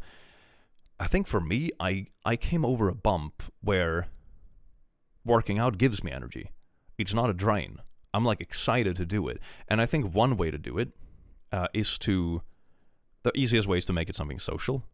I have found friends that are also into working out and stuff, so we're kind of like pumping each other up. And even if I'm working out alone, it's like, yeah, I'm working towards this goal. Because we have this little like bet or this little competition between friends, and I'm gonna do like 110 kilo bench before this month, and it's like then you're like excited about it, and then you get it as part of your routine, and you're excited about seeing your progress and that kind of stuff. You step on the scale, and it's like fuck yeah, I've gotten heavier or gotten lighter or whatever your goal is, and it's you make it a part of a passionate journey, but it takes a couple of weeks to get into.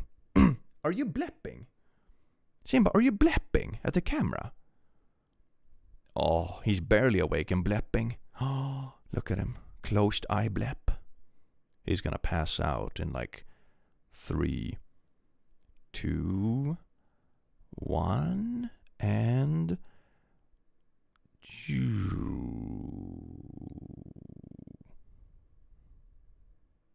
Almost. Going to the gym every week now. I've been unmotivated to go, but it gets better if you just push through. Yeah, it's like... If you push through the first couple of weeks with literally anything, if it's running or if it's gym or whatever, and also figure out what you think is fun. For me, for example, I tried running at first because like, I put on like a kilo during COVID, better do some cardio to burn it off. I fucking hate running.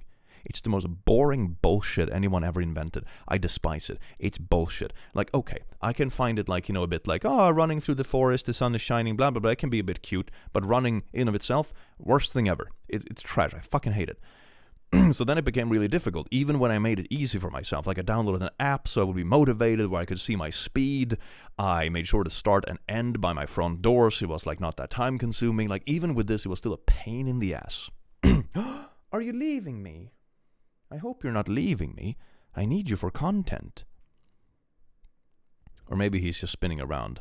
Oh, he's showing us his butt. Oh, very good. No, he's figuring out. He's doing a big stretch. A big stretch. Oh. Are you going to force me to adjust the camera, Simba? Yeah, so anyway, figure out what you like to work out with. For me, for example, weightlifting is way more fun and motivating because I really like getting bigger and stronger, and I like seeing the bigger numbers on the things I lift. I find that way more motivating than running, and I find it less painful. I've always enjoyed like the hyper-intensity and then resting for a bit, and then hyper-intensity and resting for a bit. I've enjoyed that way more than I enjoy running. Running is like a continuous suffering for half an hour. Lifting weights is like explosive, it's dynamic. And it's more social. You can do it with friends, and like you talk some shit in between reps, and then you go back to the bench press, do that, rest for a couple of minutes, shoot the shit with a friend of yours, or you just scroll your phone or whatever. It's nice. Oh. Har du det bra, Simba? Oh. What a good boy. I like exercises with resistance bands. They engage multiple muscle groups at the same time, and it's not boring. Yeah, that's amazing. That is super good. One thing I started doing more, which gives way more results, at least if you're like looking into getting bigger and stronger, is don't focus so much on like the stereotypical exercises. Like for example, curls. It's like we always think about like bicep, like we think about a bodybuilder, you think about Arnold, and it's like, I had big bicep. I'm gonna go to the gym and do curls. Bicep are fucking tiny, man. Bicep is like nothing. It's like a little piece of shit muscle of your body. If I put it this way, when I do like a one-handed curl, I do like 15 kilos maybe, and I do like 5 or 10 reps or whatever. 15 kilos, okay? If I do it with both hands, I do like 30 something, 35 maybe, something like, let's say 35, like this. Ooh, 35 kilos. When I bench, I do reps at 90 kilos. When I do deadlifts, I do like comfortable reps at like 150 kilos. It's a tiny piece of shit muscle. You're not gonna like grow into a big strong bulk boy by just doing curls. You're just working on like a small show-off muscle that is a little piece of shit that you also get for free if you do other exercises. If you actually want to get like big and strong and see good progress in like weight gain and muscles and that kind of stuff, the big 3 is basically squats, deadlifts, and bench press. That's like your whole body. those 3. They are heavy as fuck. They're like really tough exercises. And make sure you start low, because you need to have good technique so you don't hurt yourself. Like don't go in on like 100 kilos and like rip a muscle or something. Like start small. Those are like the big 3. Those at least if you're into like weightlifting and you want to get strong, those are the things you should like structure your entire workout around. Okay? So for example, when I do gym stuff, those are my main 3. Those are the main 3, and then I add other stuff. For example, I have a little machine I like using for like my traps. I have, the pole exercises for, what the hell do you even call it? The upper back muscle, whatever it's called. And all that kind of stuff. Then, of course, I do some curls as well, because it's good to have some bicep for, the summer bod or whatever, looking good in the t-shirt, that kind of shit. But those are the main 3. If you can do those main 3 exercises, that's like 80% of your gains. That's 80% of your progress. The rest of the stuff is nice to, like, add on to it, It's like, it's nice to pump your bicep a little bit at the end of your workout, because it's nice to have a big bicep. It looks good, right? And same thing with your traps, for example. You get a lot of traps from deadlifts, for example. So you get kind of trapezoids. Yeah, your traps. Exactly. And then you do some pull exercises for like your upper and middle back, that kind of thing. But if those are your main 3, you're going to have a very good, well-rounded, strong body if you get good at those 3. And you get a lot of stuff for free, like deadlifts, you get traps, you get your back, you get your legs, you get your freaking gut, you get your grip strength as well, because you have to hold on to it, and it's like that makes your hands and underarms very strong. So that's like all of that. Your bench press is basically your triceps, your arms, your shoulders, your chest, and then your squats. You're going to tense up your core, which helps a lot. The deadlift is also really good for core.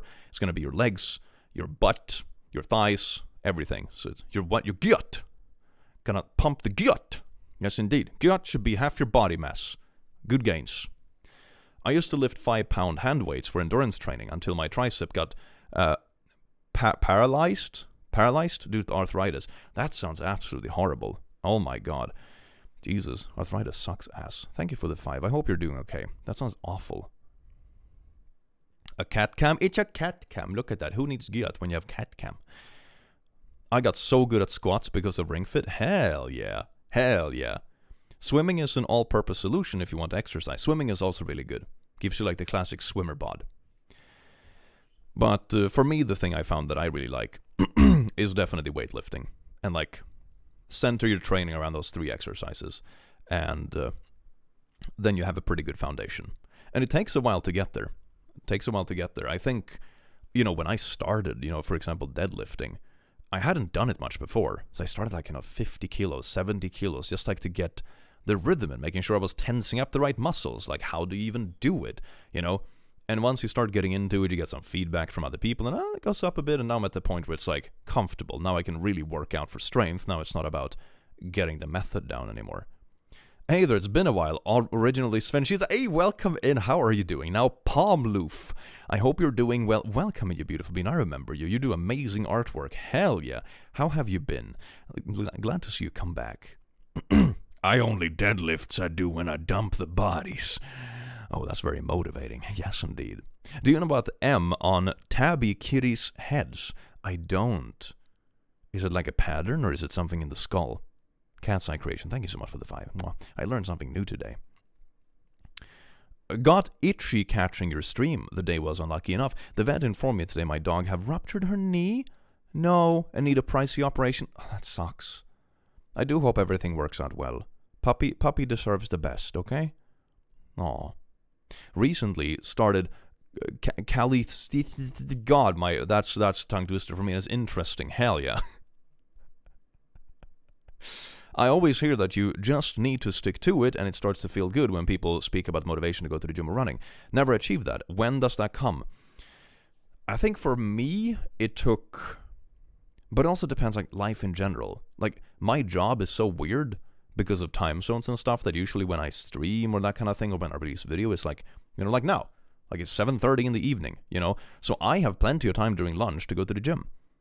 And that is a perfect time for me. It doesn't matter if my lunch hour is like 2 hours long, because a big load of my work hours are in the evening. So it depends also how life is working, of course.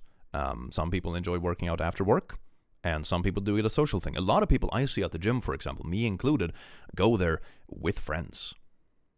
Some people go alone and just do their thing, but a lot of times people go there with friends. And I think that's an important thing, turning it into something social, and then you, for example, you have goals in common and you hype each other up and that kind of stuff. That helped a lot, for me at least. Just working out in a complete vacuum can get really boring and dull.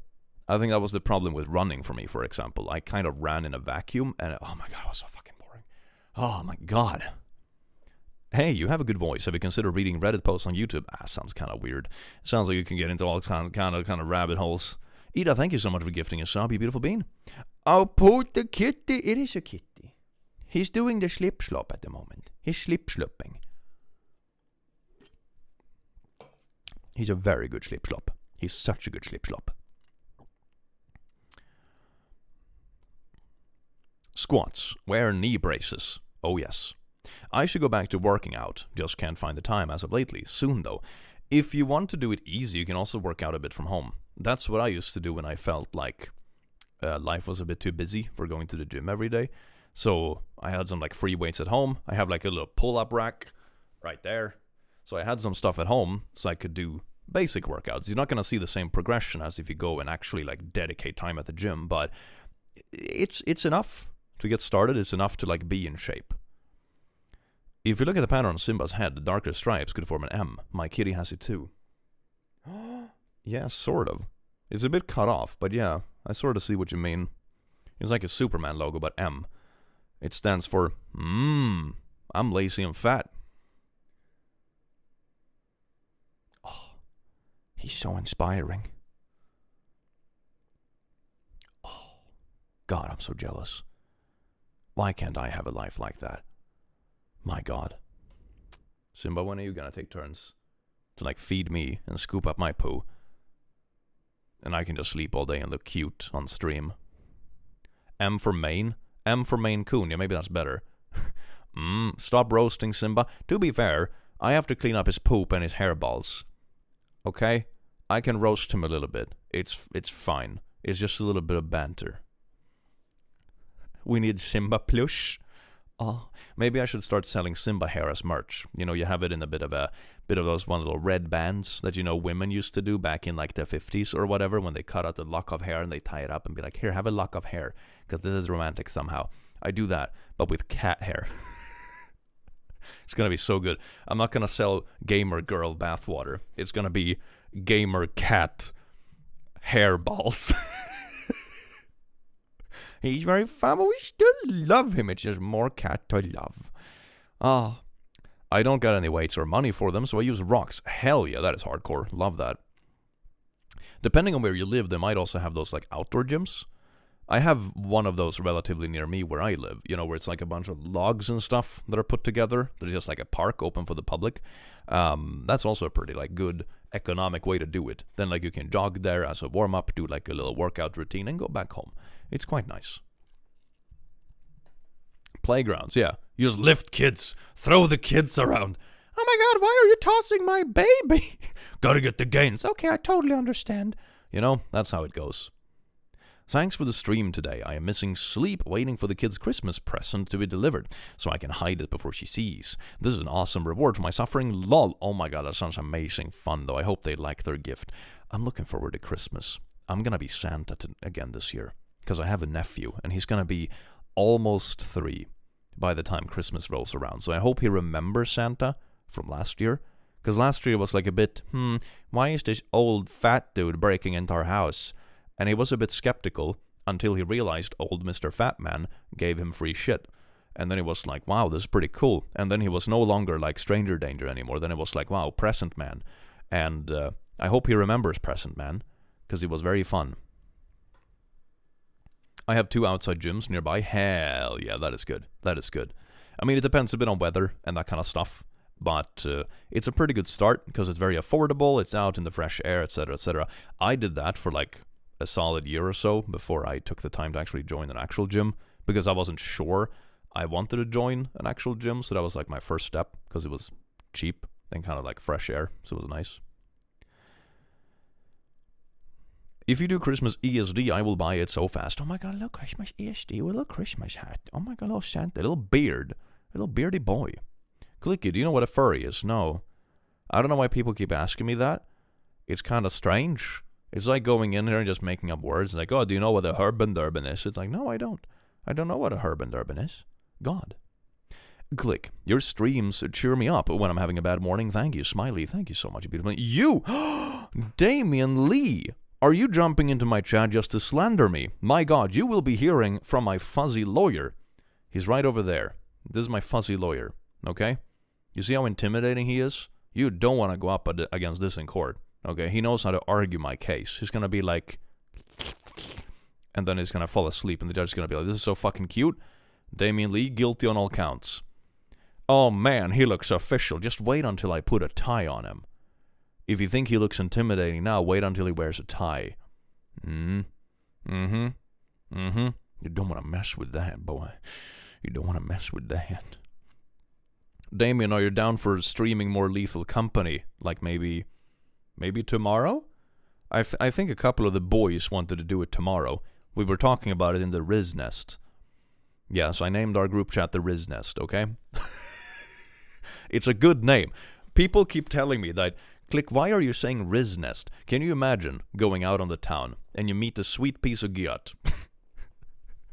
and you tell the gyat, hey there, want to come back to my Riz Nest? It's going to be like, wow, damn, that is so smooth. Riz Nest is amazing, thank you. Thank you. You see? Damn, Riz Nest has a lot of Riz. It's in the name. Ah. Lol, lol, lol, lol, lol, lol, lol.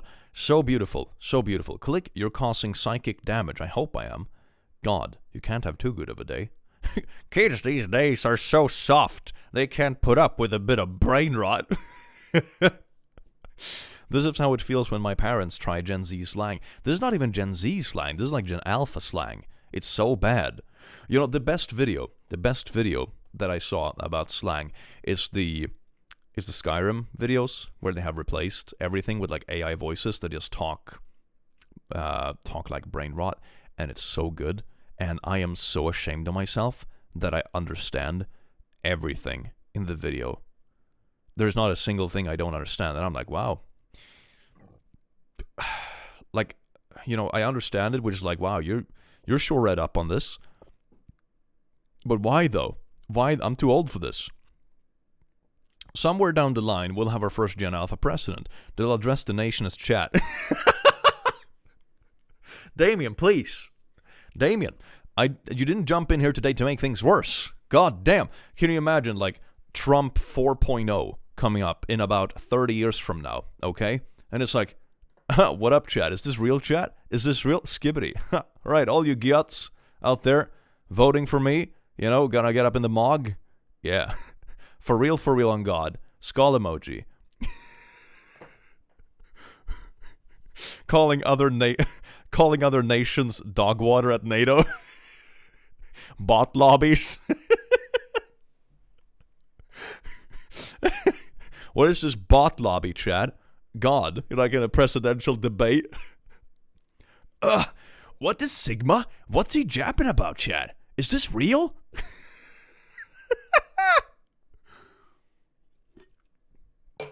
And then, like, the other political candidate makes some kind of argument and be like, but wait a second, we can't afford that with our current federal budget. And it says, have some more copium for real, skull emoji. Yeah, go ahead and surrender. We mog you. Yeah, fucking simp. Oh, it's going to be so good. People are going to be like, okay, millennial. Yeah, that's going to be so good. When we millennials, we're going to be like 60 at that point. And we're going to be like, please, can we have presidential debates without brain rot? And they're going to be like, okay, millennial. Old millennial. Disgusting. Ah, it's going to be so good. It's going to be so good. In 30 years, that's generous. I mean, yeah, to be fair, if how old is the oldest Gen Alpha now? Like 16 or something, 17, something like that, right? So if they have to be 80 when they become president, if that's a trend that keeps going, it's going to be more like 65 years-ish. So yeah, in 65 years from now, when us millennials are like 110, that's when the first Gen Alpha president is going to be in the office. So when I'm 110 reading my hip meme videos about 2010 rage comics in the year 2090, then we're going to have fucking... Fuck! Wait, what did he say? President, but he has that stupid broccoli haircut? Yeah. It's going to be so good. Comes up with the broccoli haircut. I'll be like, oh, what up, Chad? Can I get some kick W's? Oh, pog. Money, thank you, Cake. Mwah. Gotta say skull emoji like Matt Rose. Like, skull emoji! Oh, that's good. That is good. Hell yeah. I like saying it very low-key and sarcastic, like, skull emoji. I just feel like it encapsulates, like, the spirit of it. So good. But yeah, that's how it's gonna be. That's how it's gonna be. It's gonna be so good. We're gonna be referring to the nation as chat.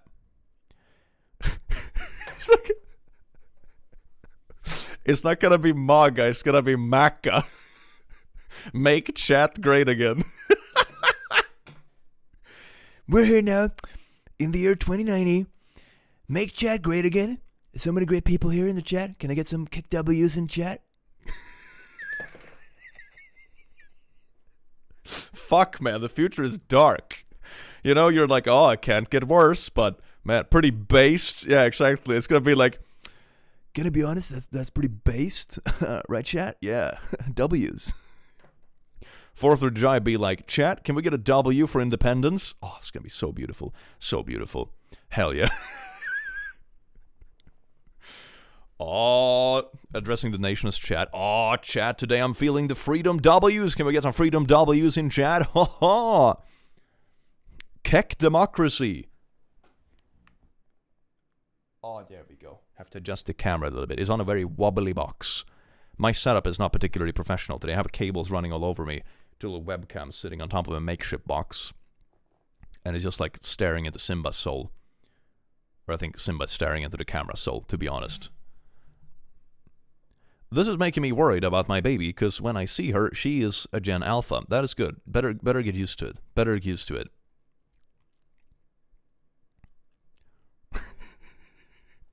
Every debate is gonna have Subway surfers in the corner. Oh my god. It's gonna like pop back and forth between the presidential candidates with like Mr. Beast pop-up text. It's like, today, Chad, I tried to win as many voters in Ohio as possible to get that skibbity Rios W. And then you have Subway surfers on the bottom half of the screen. And then all TVs, you're no longer gonna have widescreen TVs. You're gonna have like tall TV screens, like massive phones. So you can fit like the half screen with Subway surfers. And then you have the fucking presidential debate with Brain Rot and Mr. Beast pop-up text. That's absolutely amazing. Oh boy, Chad, can we get some kick W's for decreased taxes? We're gonna mog these little wannabe giots. Hashtag Rizzler dab. Boomer voice. Click, how dare you make entertaining videos that generally improve the mental health of others? This is outrageous and inexcusable. Jokes outside. Thanks for making me smile from vids. Thank you so much for dropping by, Mr. CC, and thank you for the 10, you beautiful bean. My good lemon pup, thank you for the 10 as well. And 20 from Real Crash Ninja, thank you so much. Why do doctors tell you to go to a doctor that's supposed to help diagnose you for dysphoria, yet they bounce you between the only ones that could help? I have been trying to be heard since 14. Any ideas of what to do? Help. Maybe people in the chat. I mean, I haven't had that experience myself. And it depends on the country, I suppose. But yeah, that's one of the difficult things with healthcare in general sometimes, especially if it's healthcare that hasn't to do with like a emergency. Like, unless you're bleeding out right now on the floor, it's difficult sometimes to get attention because just like, okay, you're not an emergency case. Go talk to this guy. Okay, and just toss you around, you know. It's difficult to get through the door. I'm not sure if I have any better tips apart from just be persistent. Because eventually you do bust through the door, but sometimes it is difficult. I had difficulties getting like a small bump on my nose, and I was like, I better get this checked out. It turned out to be nothing, of course. That was like 99% the case, but it took me like a while to get someone to look at it. Because it's not like, oh, you're not literally dying from it. Well, not right now. But it's a fucking bump. It's good to make sure I'm not gonna die from it. It's cheaper to like see a doctor for 10 minutes now than to go through chemo in 10 years. Fuck, man. My client did it for the plot. I I want 4 armed AI ladies that looking for USA husband. Oh, that's so good. That is so good. Simba, are you leaving us? Oh no. Are you sick of my bullshit? Or are you just switching to like another spot? Hello. He's down here now. Cat camera is always following. Hello. Aw, little boy. What a good boy. Do you want those scritchies? Is that why you're here? Is that why you moved closer? You wanted some petties. Oh, some petties. Oh, the little petties for the little Kit Kat. Oh, what a good Kit Kat. Oh, that's good. Look at that. Oh, we're gonna massage the brain. Oh, massage the brain. Yeah, there's a mango there and a demon. I've been tossing them around in some sort of video, I think. I do that sometimes.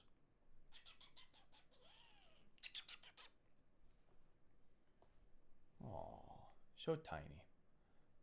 Oh, he's leaving us. Oh no. Oh, are you gonna abandon us, Simba? Should I bribe you with snackies?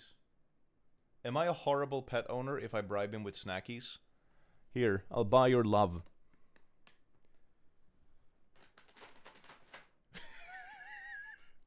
Now I feel terrible. Should we feed you in the couch? Look here, we'll bring... This is the snack couch. Oh, did you meow? Oh, what a little mufser. Oh, look there. Snackies for cat. Look at that. Oh, so good.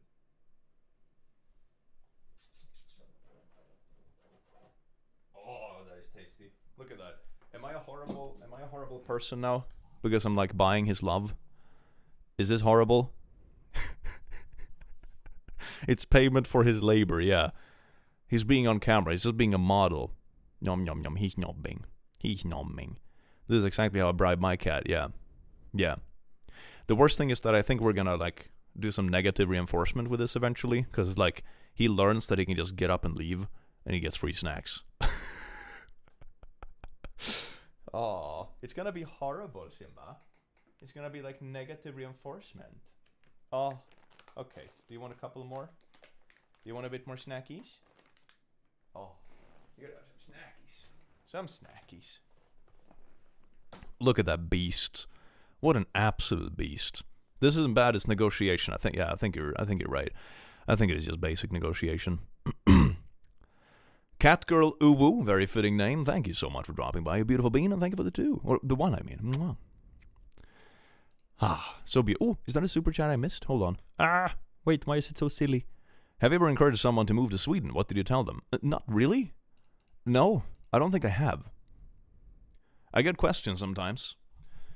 If it's a good place to live, and I think it depends on the area.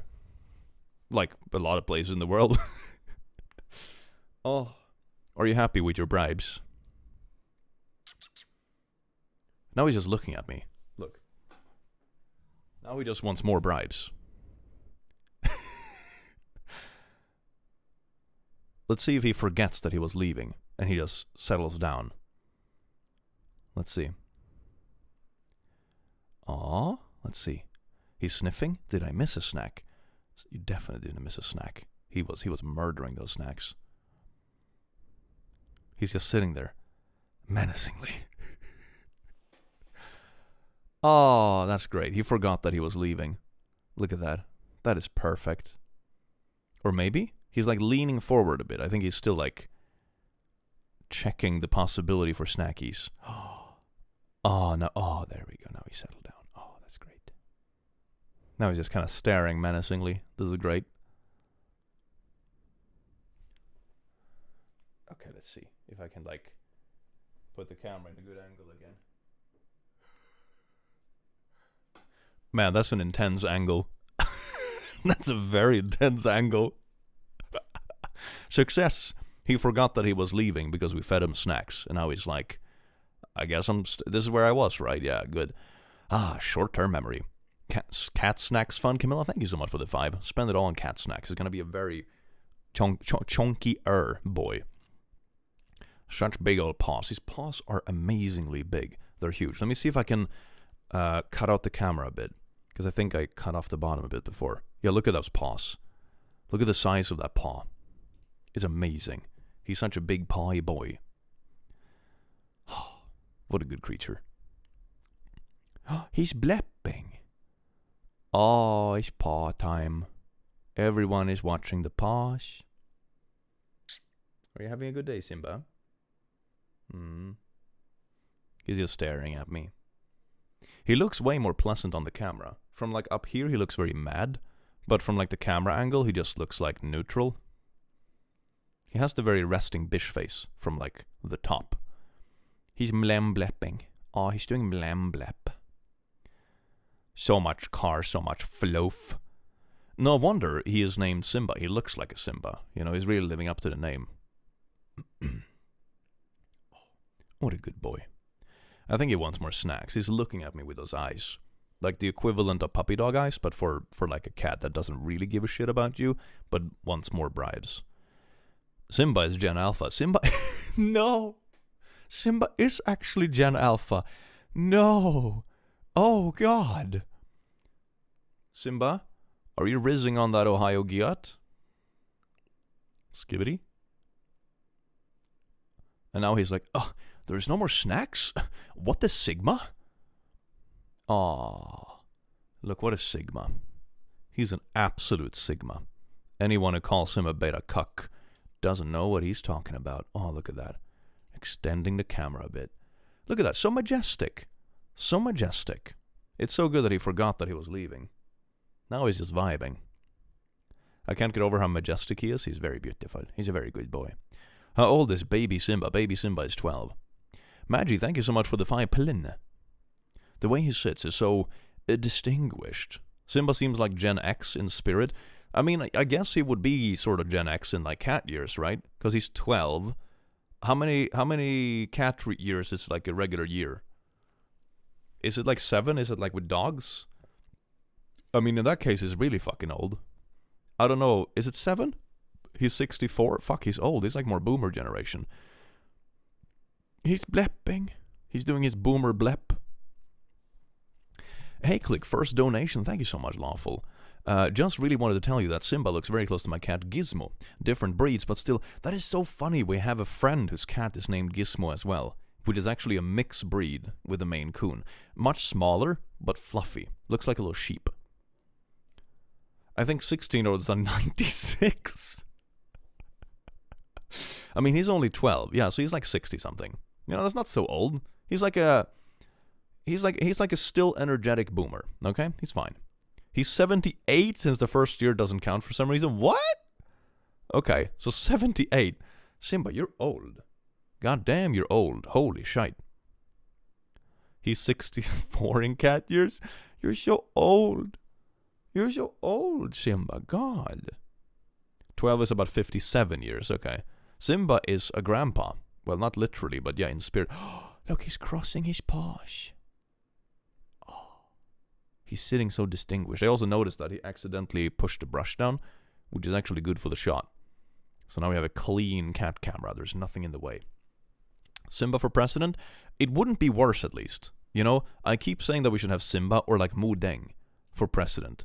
Can you imagine Mu Deng? Mu Deng would just run around the White House, bite people's ankles. No policies would get worse. The country would just kind of chug along for 4 years. And people would be super happy because all of social media and TV would just be filled with Mu Deng. Like, economically speaking, the country would just be stagnant. But happiness-wise, the index would just skyrocket, you know? Which might increase economical growth because people are more motivated to, like, do stuff. So yeah, I think so. She'll be so real for that. Yeah. First women president? How about first Mu Deng president? How about first baby hippo as a president? How about that? You gotta think big. You can't let the woke mind virus win. Get Mu Deng in office. Mu Deng is based. Yay, first time in forever I caught a stream. I'll watch it while working on my embroidery project. That sounds amazing, Board Pirate. Hell yeah, thank you for the 10. There is a place in America which elects a dog as a mayor since the late 1980s, I think. That's amazing. You see? That's how you're supposed to do it. That is so good. That is so good. Simba for president? Yeah. Mu Deng is too young. to be fair, it seems like, the age of presidency, if it keeps getting to the point it's doing now, presidents are going to be like about 90 years old in a few years, so that's not great. So I would rather have a young president that's like 4 months old and just has a lot of spirit and is cute, rather than someone who's 90. I'm just gonna put that out there. I know this is like controversial. Who's Mu Deng? Mu Deng is a baby pygmy hippo that was born 4 months ago, and it's going wild on social media. It's amazing. Where is it? Is Mu Deng in? Is it in Vietnam? Right? It's something like that. Is it Vietnam? I think it is. Let me know in the chat. I don't remember off the top of my head. I think it is Thailand. Thank you.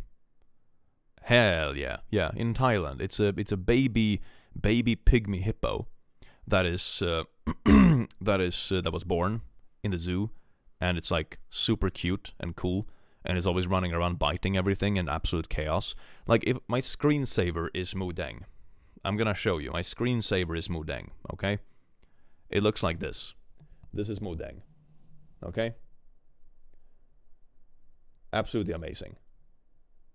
That is Mu Deng. Such a good boy. Girl, I mean, such a good... But it's like with dogs. Calling something a good boy is just gender neutral. It's fine. Simba looks like a statue. A very moving, fluffy statue. Now he's just interested because I have my window cracked. And I think there was like some cars or something going by. So he's very intrigued by the sound. He's like in hunting mode, you see? Now he's been napping for a while. He had his food. He got his insulin. He got his snacky. Oh, now the world is his oyster. And he's gonna hunt it all down. Oh, look, he's even sniffing. I think it's because I left the snack bag a bit open, so you can probably smell the snacks. You see? You can see him sniffing. He's on the prowl. He's on the hunt. He's locked in, Chad. He's locked the fuck in.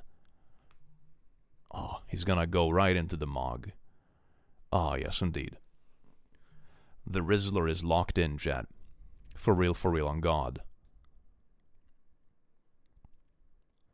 Baby president would only prove that the country is not actually run by the president. I mean, meh. It's more like a front figure, to be fair. I mean, meh. Why should the minimum age for president be 35 in the first place? Why not lower the minimum age for president to 30? Or 4 months? Mu Deng. You're thinking too small, Chad, or too big. You're thinking too big. Need to do smaller number. 4 months. Mu Deng. Yes. Is Maine Coon hard to care for? Because I want to have a Maine Coon in the future, probably. Lol. Not really.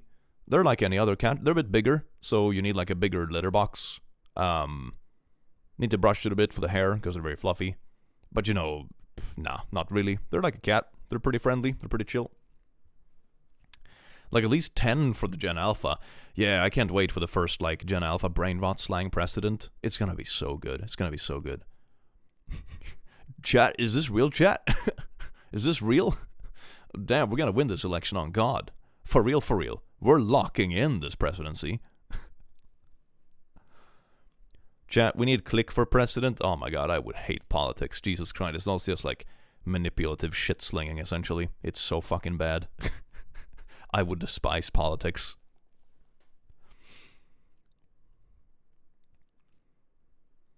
And you need to vacuum more hairs, but it's worth it. Indeed. Do you know Pesto the Penguin? I do. Oh no. I accidentally moved around the camera a bit. Hold on. Can I move it back without making a huge fuss about it? Oh, there we go. I'm just pulling the cable. Oh, wow. What a professional setup. I should get like a little stick for the camera. I think I have it somewhere, but it's like buried in my equipment closet. And I'm definitely gonna scare away Simba if I go digging through all my stuff. Ah, absolutely gorgeous. Pesto has a pimp jacket now. Hell yeah. My God, he is posing. Let's see, can I move the camera a bit more upwards? It's cutting off his ears now. Oh, there we go. We have more camera space. Oh, that's so good. I'm so glad I like digitally zoomed the camera in, so I have like space to play around with now. It is so good. Oh, look at that. Are you tiny, Simba? Har du det bra idag? Ja. Du bara ligger där. Som en liten filur. He's considering if he should go sleep somewhere else in the house. It's a very, very serious temptation. Look at that. He's like, but he's still blepping.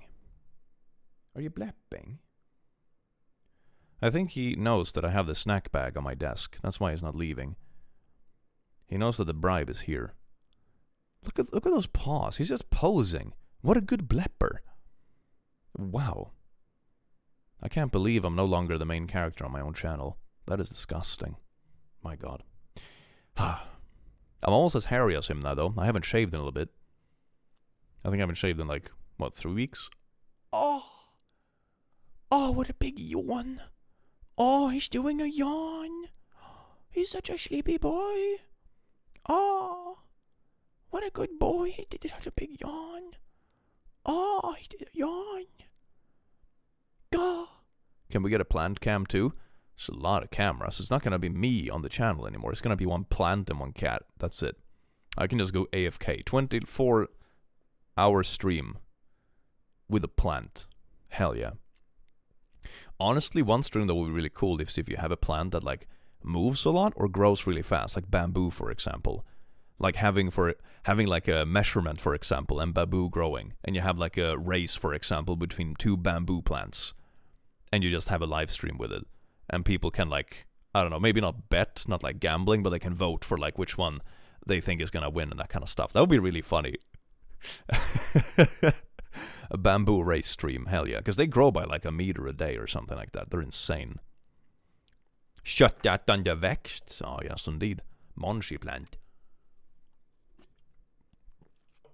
My cat Howl is very interested in watching Simba. I can imagine, Charlie. Thank you so much, Pingalasso. Yeah, I can imagine.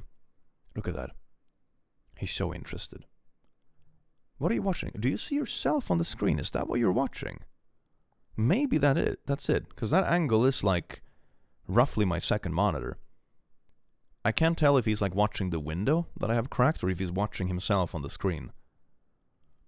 He's doing what I do sometimes, you know, when I turn to my second monitor to make sure my hair is looking good. And then I acknowledge it doesn't, then I keep going anyway. Hi Click, I'm new to your channel. Found you through OT and I am addicted to your videos. Especially love the hole up and traumatize them back. And I now play games to your videos every day. Hell yeah, Supersonic, that is absolutely amazing. I do have a hole up coming out tomorrow. I think it's coming out tomorrow, if it goes through YouTube review. Let's see if it did.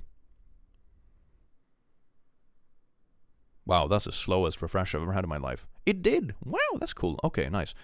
So yeah, we got monetized. That's good news. So yeah, hopefully tomorrow there will be a whole-up video. Ooh, baby. Who's that handsome boy? It's me, but I guess you mean Simba. That boy. Oh, look at his paws. He's pawing her. Oh. He's like deciding where to put his heavy head down so he can take a nap. It is such a difficult life. Look, he's staring into the camera. I can see you. He can see you watching. He knows that you're in there. Love a good hole-up video. It's nice, because I feel it's one of those subreddits when you kind of get away from like the current state of the world. It's just like dumb shit and cursed memes and stuff. It's just good, light-hearted, stupid fun. And I like that. It's nice. Why does he have the Sigma cat face, actually? Yeah, he does. He's doing a Sigma blep. Oh, he's doing a Sigma. Oh, yes. He has so much wrist. Look at him. Oh, what a wrestler. Wow. Blepping Lion King is so good. He is so good. Where are the games? Yeah, I sort of got stuck here with the cat cam, and I'm like covered in cables, so I haven't really been able to move. So I guess it's like, I guess that's where that's kind of stopped, yeah. I was thinking about playing some Lethal Company today, but I think maybe we'll save it for tomorrow. Because I think tomorrow some of the boys are down, and then we can do like a group stream of Lethal Company, which is always a lot of fun. Because I was thinking about doing just some solo play today, but I think maybe it's better to like save the content for the group stream, because it's always more chaotic and fun. The most women want me fish, fear me cat ever. Oh, the most women want me fish, fear me. Yeah, indeed. Like, if he posts on Tinder with a dead fish, he would get some swipes. He would get swipes. Oh, look, he's just... he's just blapping. Oh, he looks really cute, but he's not actually looking at me. Let's see if I can adjust the camera with the cable. He's not looking at me. He's looking at the snack box, I think. Simba, you're greedy. You're very greedy. You already had bribes. And you had dinner. There we go. Look at that. And then you're like, wow, click. You have like a professional adjustment for your camera. No, I'm literally pulling on a cable. So professional. Because it isn't attached to anything. It's just like florbling around. Maybe cat Tinder? Oh, so cute. I would go on a date with him. All the ear scratches. Yes. All the screeches. Oh, the screeches. Oh. Is Salty gonna be there? I know Salty streams tomorrow. Ooh, I need to ask Salty. Oh, that's a good idea. Hell yeah. I know sometimes he streams in vastly different times than when I'm awake. Like he starts streaming when it's like 10 or 11 in the evening for me. So, depends. Because it's gonna be a weekday, so I'm not as flexible. But we'll see. Hopefully, yes. But I can't promise. Because it depends. Everyone is adults, and it's boring. Avia, thank you so much for being a noble Lazo. You're beautiful being this one. Mwah. He's posing for his Tinder profile. Oh my god, he's blepping. How can he blep so good? Why is he such a good blepper? He's such a good blepper. Look at that. That is an amazing blep. Oh, he's such a slippy blepper. What a good blepper. I love the blep. What a good blipper. Oh, what a blep. Be careful, Click. Your cat is too beautiful. He might get stolen or something. Actually, that's a real concern when you have a cat that's like majestic or whatever. He's not an outdoors cat. He is outdoors when we're at like the countryside and stuff like that, when he can move a bit freely. But if he's being like, if someone in the city, so to say, is watching him, we don't let him go outside because, well, one, the risk of like cars and shit, and number two is that he doesn't like it. He doesn't want to go outside. He's lazy and comfortable. And number three is that someone might actually steal him because he looks very particular. And we wouldn't want him to be stolen by some Karen. Yes, indeed. Because we need you for content. Is this what it's like for family vloggers? But instead of keeping like a kid hostage for content, I'm keeping a cat hostage? Is that what this is? Simba, blink twice if you need help and if you're in danger and being held hostage. He's not blinking at all. I think that's a good sign. Catnapping? Oh, he's I mean, he's literally catnapping. Oh.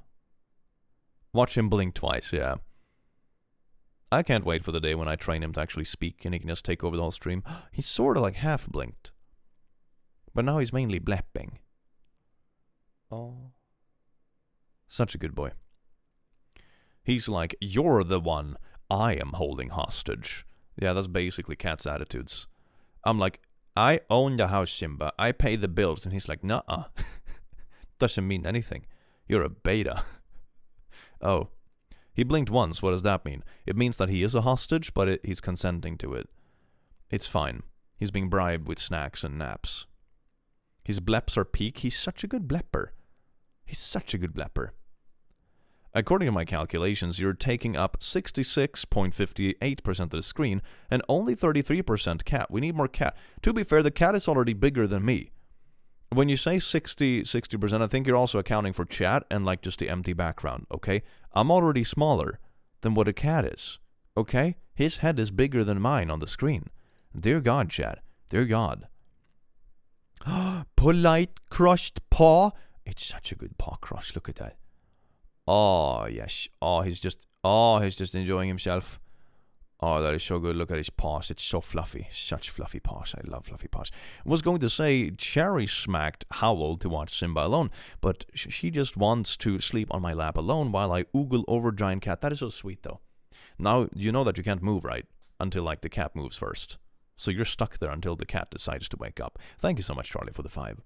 I love that old, I think it's an ancient Japanese painting where there's a cat that falls asleep on like a lady's dress. So she literally cuts off the dress around the cat so she can get up without waking the cat. It's so beautiful. We've always had the same attitude towards cats. They're little royalties. Oh, look at him.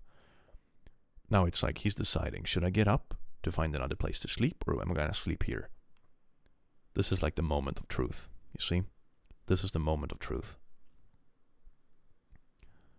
Plot twist, there's no cat cam. Click just has a gigantic cat behind him. Oh, he's like falling asleep on top of himself. Oh, that does look sort of comfortable. But you have like a pillow right next to you. Oh, yes, there we go. That's how we do it. Let's see if I can move the camera slightly without bothering him.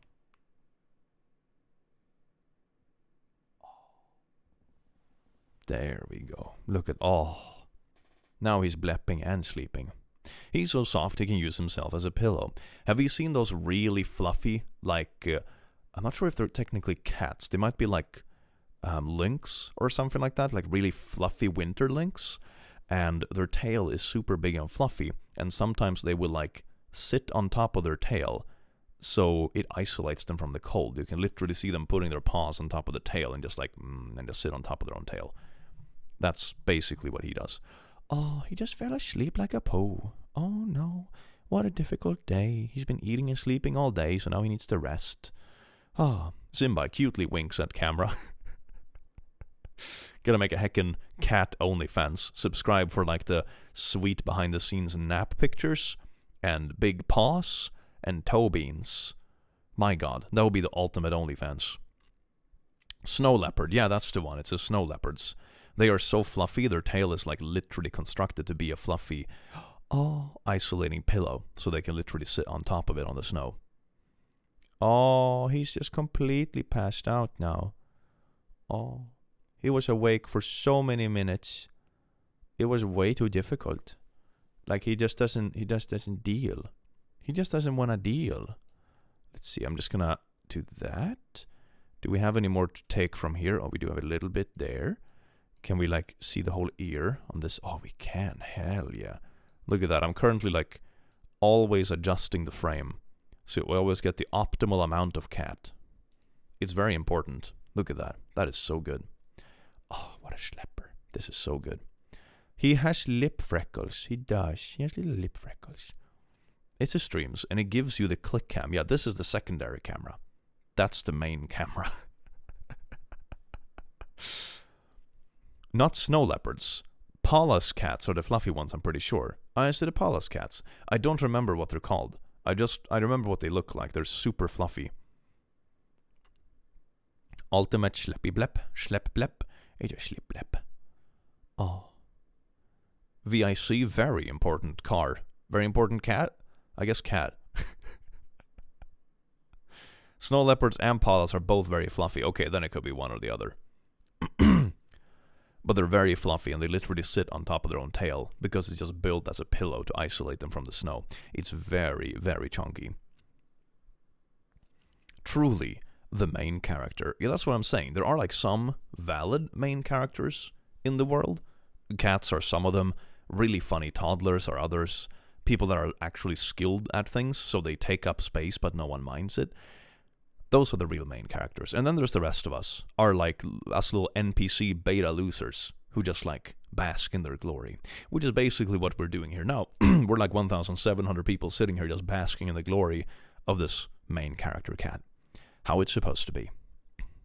Iggy, that cat is so me. He is, isn't he? He is literally me for real on God. 100 sparkle emoji. How old is Simba? He's 12. He's 12. And main character wins the chat. Oh, it's main character like Maine Coon. But main character, that's so good. That's so good. As an Aussie here, fun fact about kangaroos.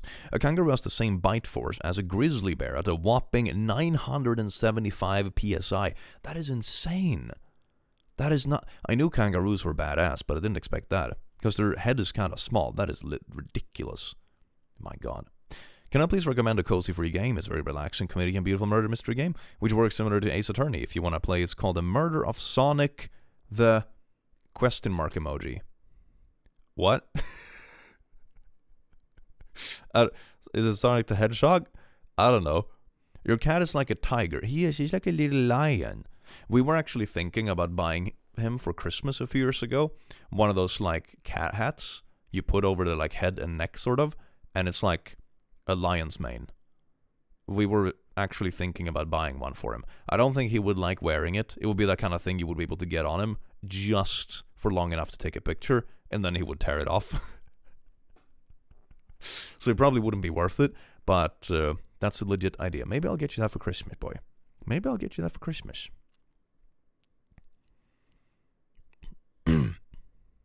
It's the hedgehog. Ah, okay. Okay, so it is the murder of Sonic the Hedgehog. Hell yeah. Your cat looks like Ron Perlman. Yeah, the Hellboy. Yeah, he does. He does have the same chin. It's very funny. Grizzlies don't need a strong bite force because they have claws and canines. So big that the damage they do is catastrophic. That actually makes sense. Yeah. If you don't have jaws meant to crush bone, you don't need that kind of bite force because they get stuck anyway. Teeth have like that sort of shape, kind of like a fish hook, sort of. And so it gets stuck when they bite, and it gets stuck in the fleshies for the nummy effect. Cat, heart, also glad to catch a stream. Welcome in, Seamoss. I do hope you enjoy your stay. Has he ever needed to wear a cone from the vet? Yeah, I think once. Yeah, he had a lump on his back once that we removed. It wasn't cancer. It was just one of those harmless cysts sort of, but we removed it because it had grown to like a kind of nasty size. So we removed it. He had like a bit of a scar and a bit of a shaved part. So he wore a cone for like a week or two until the stitches were gone. Seriously, best stream ever. Michael, thank you so much. And I'm glad to hear you enjoy it. Fat lump, lymphoma, I don't know. Some kind of cyst. I don't know. It wasn't anything bad. It wasn't like cancer or anything, but one of those lumps that grow under the skin that's good to remove. I want to pet the kitty. Everyone wants to pet the kitty. But that's why we had the cat cam. Oh my god. Oh, look, he's so good and sleepy. Oh, he's such a sleepy boy. Oh my god. I'm gonna take another screenshot of this one, because this is a perfect frame. I might use this for like a thumbnail after I'm done with the stream. I'm not gonna bother changing it now, but maybe later. It's so cute. Oh, what a good frame. Who's the cutest, Click or Cat? Will Simba win? Who knows? Simba will definitely win. Are you kidding me? This is not even a vote. Oh my god. I am not the main character on my own channel anymore. That is just established. But it's okay because it's a decent retirement plan for me. I can just be a channel manager for Simba, and he'll make the content. And I can just edit videos and manage the tech, fix the cameras and shit, And I don't even have to be on camera. I don't have to shave in the morning to be on camera. Not that I've shaved in a month now anyway, but you know what I mean, right? Click, did it snow where you live today? I almost ended up in a ditch on my way from work. Tur man kan have en sladd, stay warm. A little bit, but not enough to stay. It's been like that, like cold in the air, but still kind of warm in the ground. So mainly it's just wet, slush, and cold. I want a Simba plushie if it takes over the channel. Fair enough. Emotional support Simba. It's gonna be good. It's gonna be so good. He looks like a tired baguette.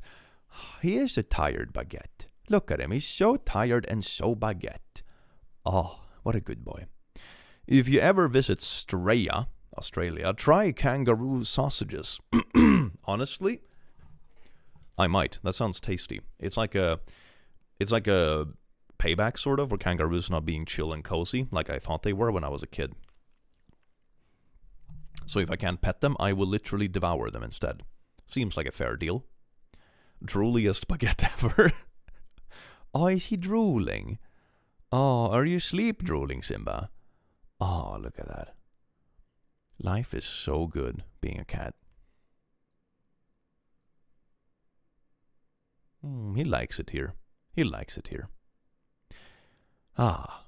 I would mean to ask if you could play it now. If not, I would recommend it anyway. No, I'm not intending to play it now. I don't want to deal with downloading and fixing stuff now, but thanks for the suggestion.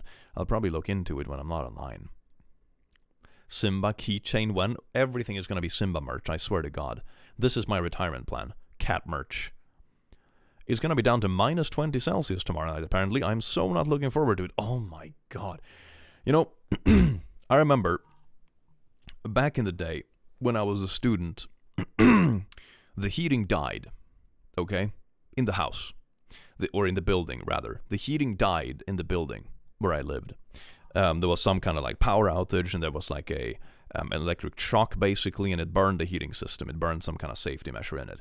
So the heating wasn't working for like a day. So we were heating up with like boiling water and stuff. It was ridiculous. And then the heating came back, but there was no hot water for like weeks.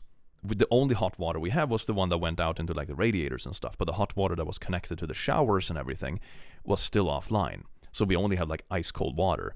So I remember what I did to shower for a good couple of weeks that winter, and it was really cold. It was like minus 15 or minus 20.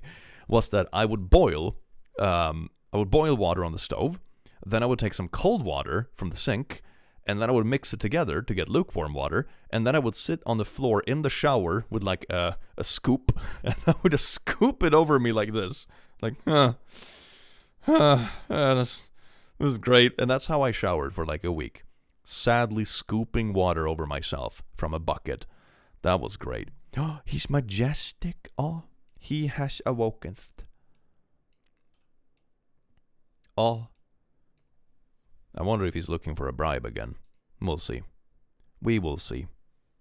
Look how majestic he is. He's a chunky, majestic boy. That's how I showered when I was a kid. Hell yeah, you can relate to it. I want to the cat. Don't the cat. You're supposed to do the cat, but don't the cat. He has awoken. Simba's judging. He's always judging me, dear God. Valid, you do what you gotta do. I tried showering straight in the ice cold water one day, and then I was freezing for the entire day because it was so cold outside. So like your core temperature got fucked by the shower, and then you were walking around in like minus 20 degree weather. I was literally freezing the whole day. And after that I was like, nah, I'm showering with the bucket from now on. Bucket it is, baby. Can we toe bean the cat? He's actually a little bit sensitive on the toe beans. He doesn't like it when you give the toe beans attention. The only downside with Simba, that's a cat, he's not very toe bean affectionate. Hell yeah. 1 year, also a big floof. Thank you so much for the lasso, beautiful panicking lesbian. Mwah. Loving trying to boil water on a broken stove with COVID. Oh, that is fun.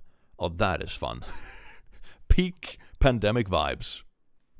A bucket, Stanley. Paraval reference. Oh my god, my Stanley bucket. Megan. That is a regal cat. Oh, he is very regal. He's very good. Did you have him as a kitten? If so, we need photos. There are a couple of kitten photos on my Instagram if you scroll like way back. There is one when he's sleeping on top of one of my math books when I'm literally in first grade in uni from like 2012. I think the photo is uploaded a bit later because I didn't have Instagram in 2012, but the original photo is from 2012 and he's so tiny. He's literally sleeping on top of like a regular sized book. He's so cute and small. And now he takes up a 2-seater couch on his own. Yeah. I don't know why, but that cat looks like the click to me. Which one? I mean, I'm getting a bit hairy, so maybe that's why. Oh my god, Simba's tongue is blepping. I love this stream. We've just been sitting here for 2 hours talking about a cat blepping. It's so good. It's so good. I wish I could hold him. Oh, 12 years old. He old, but still got the vibe. He's still down with the kids, okay? He can still get the riz going. For real, for real. He's shitting so fancy. Whenever I step away, I come back to find Simba's frame is larger. I know, right? It's always getting... It's good. Flex. All my 5 cats let me squish the toe beans. I'm kind of jealous. I mean, he lets you do it once, but then he will kind of like, move away. He's not a fan. Oh, he's moving around a bit. Oh, life is so hard. Oh, life is so hard. Oh, no. Oh, nej. Oh, nej, Simba. Livet är så svårt. Oh, nej. That's like a southern Swedish accent, kind of. If you ever seen like the parody of Harry Potter by, what is it? Is it Only Place, I think? It's like one of those old YouTube animations where it's like, oh, Harry, you're the chosen one. Leviosa. Oh, Harry, stop it. That one. Accio bad. Oh, Ronald, stop it. Come on, Harry. You're the chosen one. Stop it, Ron. That one, yeah. There is one of those, but it's translated to Swedish, specifically like southern Swedish. So it's like, åh Ronald, slurra inte. Åh ja Harry, du är en utvalde. Åh nej. Det är inte Leviosa, det är Leviosa.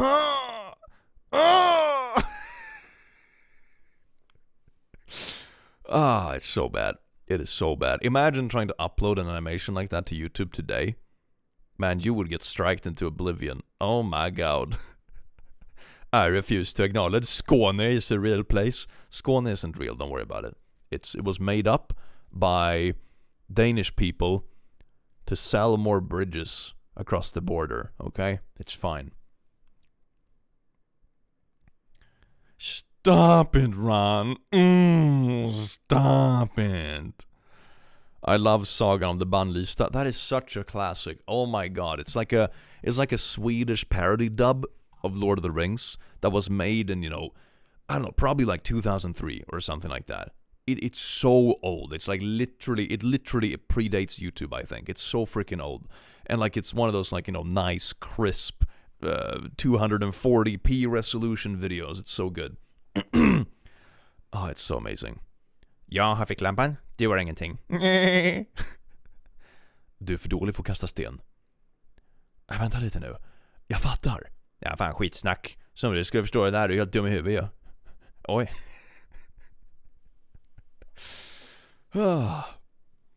Does click no Finnish? I know like 4 words in Finnish.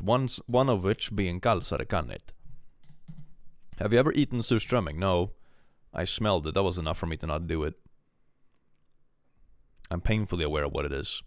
Back when I was in school, like young school, when I was like 15, there were a couple of kids that broke into the school on a weekend. I'm not sure if it was kids from our school or like, a rival school or whatever, but they put surströmming in the ventilation system. So the whole school smelled like fish for like months. It was insane. Finally, the real star of the show. Oh, look at him. Oh, he's looking up. He's looking at the snack bag. He's not looking at me or anything. He's looking at the snack bag. Oh no, now he's looking at the pen I'm fidgeting with. Look. Look at this pen. Now it's over here. Oh, now it's over here. Now it's up here. And now it's down here. Oh, wow. Look at him. He's following it. It's like one of those like tests you do at the doctor. Is he?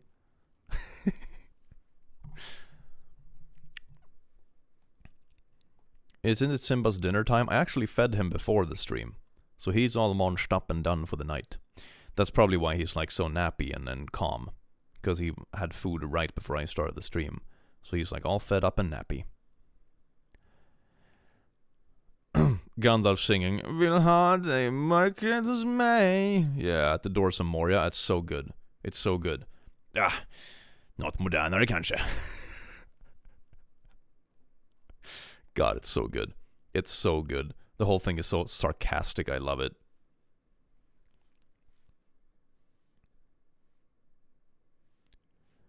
Oh, there goes Simba. We'll see. We'll see. He might stick around because I have the snacks. I have the power. Okay? So don't worry about it. I still have the power.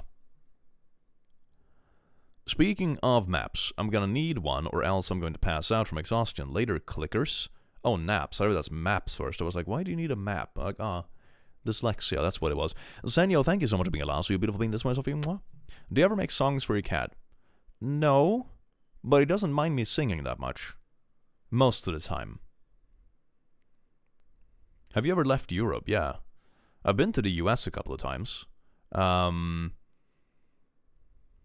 been to... Well, I haven't been to like main continent Africa, but I've been to some of the islands. I've also been to like the Seychelles. I guess Canary Islands sort of counts. They're technically like part of Spain, but they're outside the coast of Sahara. I've been to the Maldives, for example. Click to Canada when Canada would be fun to travel to. I have like a few things on my bucket list that I want to travel to. Like, there are places in Europe I still want to go to as well. Like some really cool cities and stuff that I haven't been to. But some place I would like to go to is like Canada. I would like to travel to the US again. Because last time I did, I was quite young. I was like I think I was 18 or 19 last time I went through it. And you can't do that much stuff on your own in the US when you're 18 or 19. Like, you can't go out drinking. I was in Las Vegas for a couple of days, and you can't really do anything there because you're technically still a minor for everything. You can't drink, you can't gamble, anything like that. So I would like to do like a travel through the US now as like an adult, and I would like to go to Japan. Really cool. I would love to go to Australia and New Zealand. And these are all trips that are like kind of long, and the reason I haven't been able to do them in the past couple of years is because of my job. It's because of YouTube. It's difficult to be away for like 2 weeks.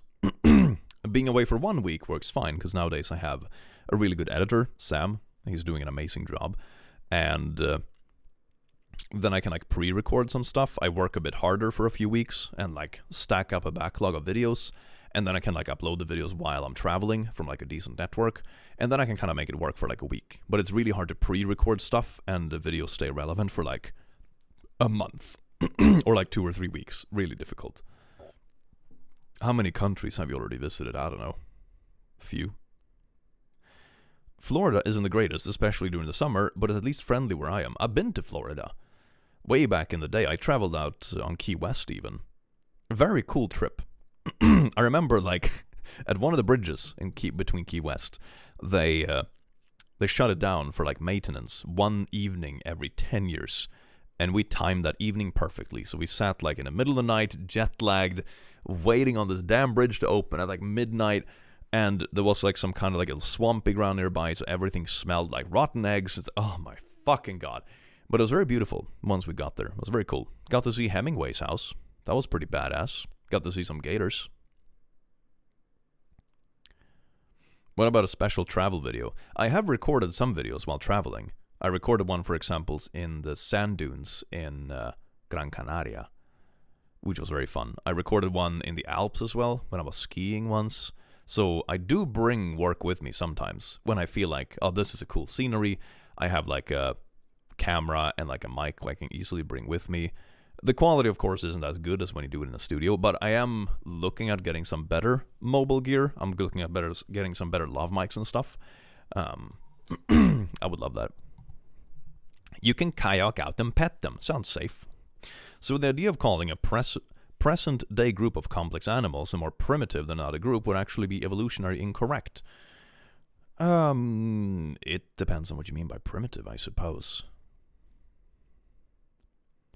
Is it a bad idea to call Michiganders Ohioans?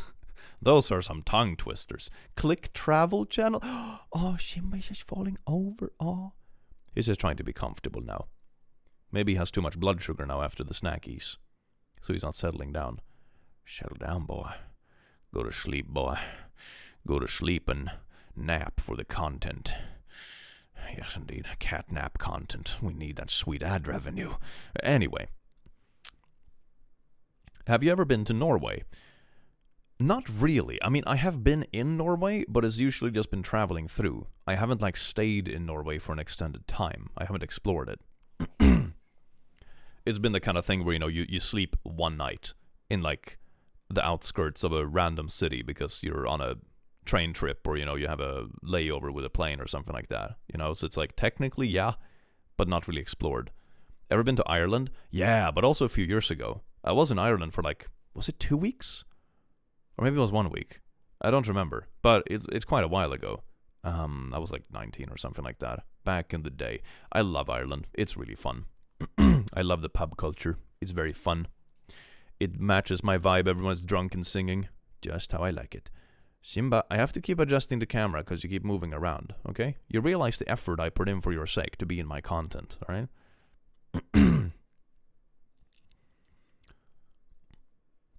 Simba is doing a blip. He's done so many blips. This is amazing. Do you like to read? If so, what's your favorite book? I have been slacking on reading recently. I should really get back into the flow. But I have a few books I really do enjoy. I think the next thing I want to try on my list is getting through some Lord of the Rings books. Because I remember I read the trilogy when I was a kid. I don't remember if I finished it, but I remember I read it. At least like the first and the second, something like that.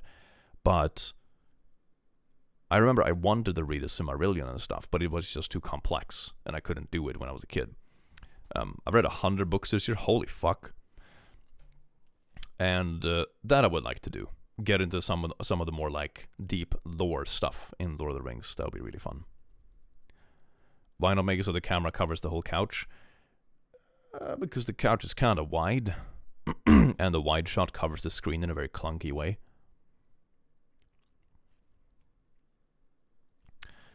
I just had a horrible thought. What if somebody started having a kid cam like this?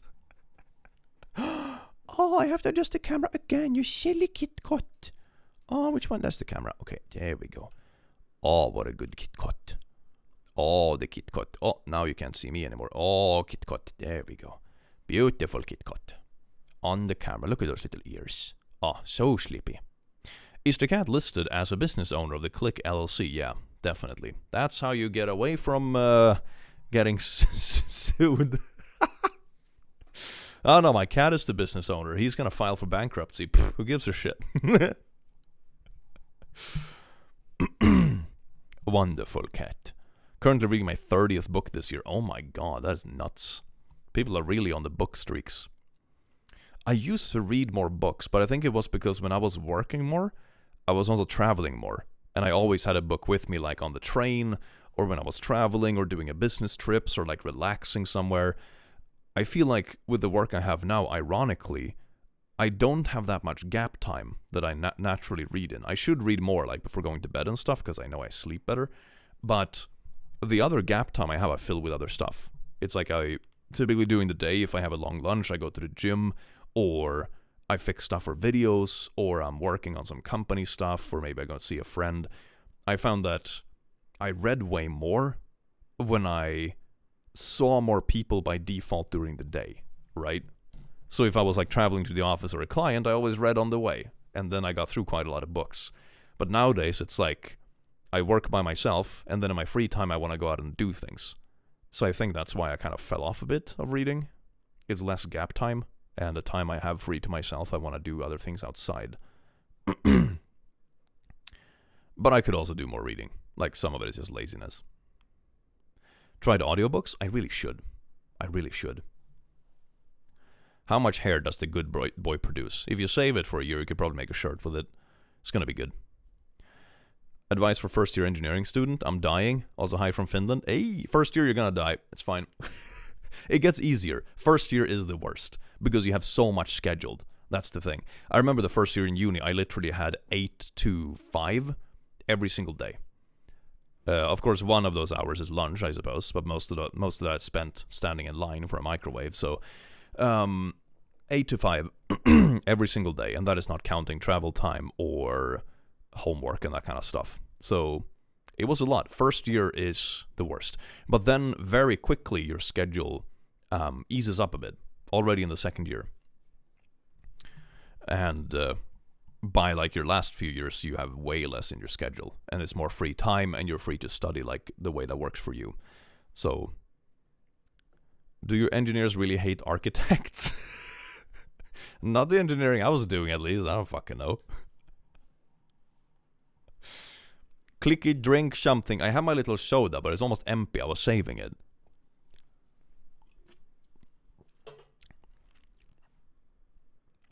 Did you go to college, or did you go straight to uni? I went to uni. In Sweden, I don't think, like, college isn't really a thing here.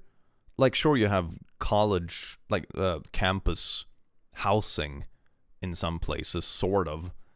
But it's not really the same thing. So here it's like you go to uni, basically. Or a högskola, which is basically the same thing.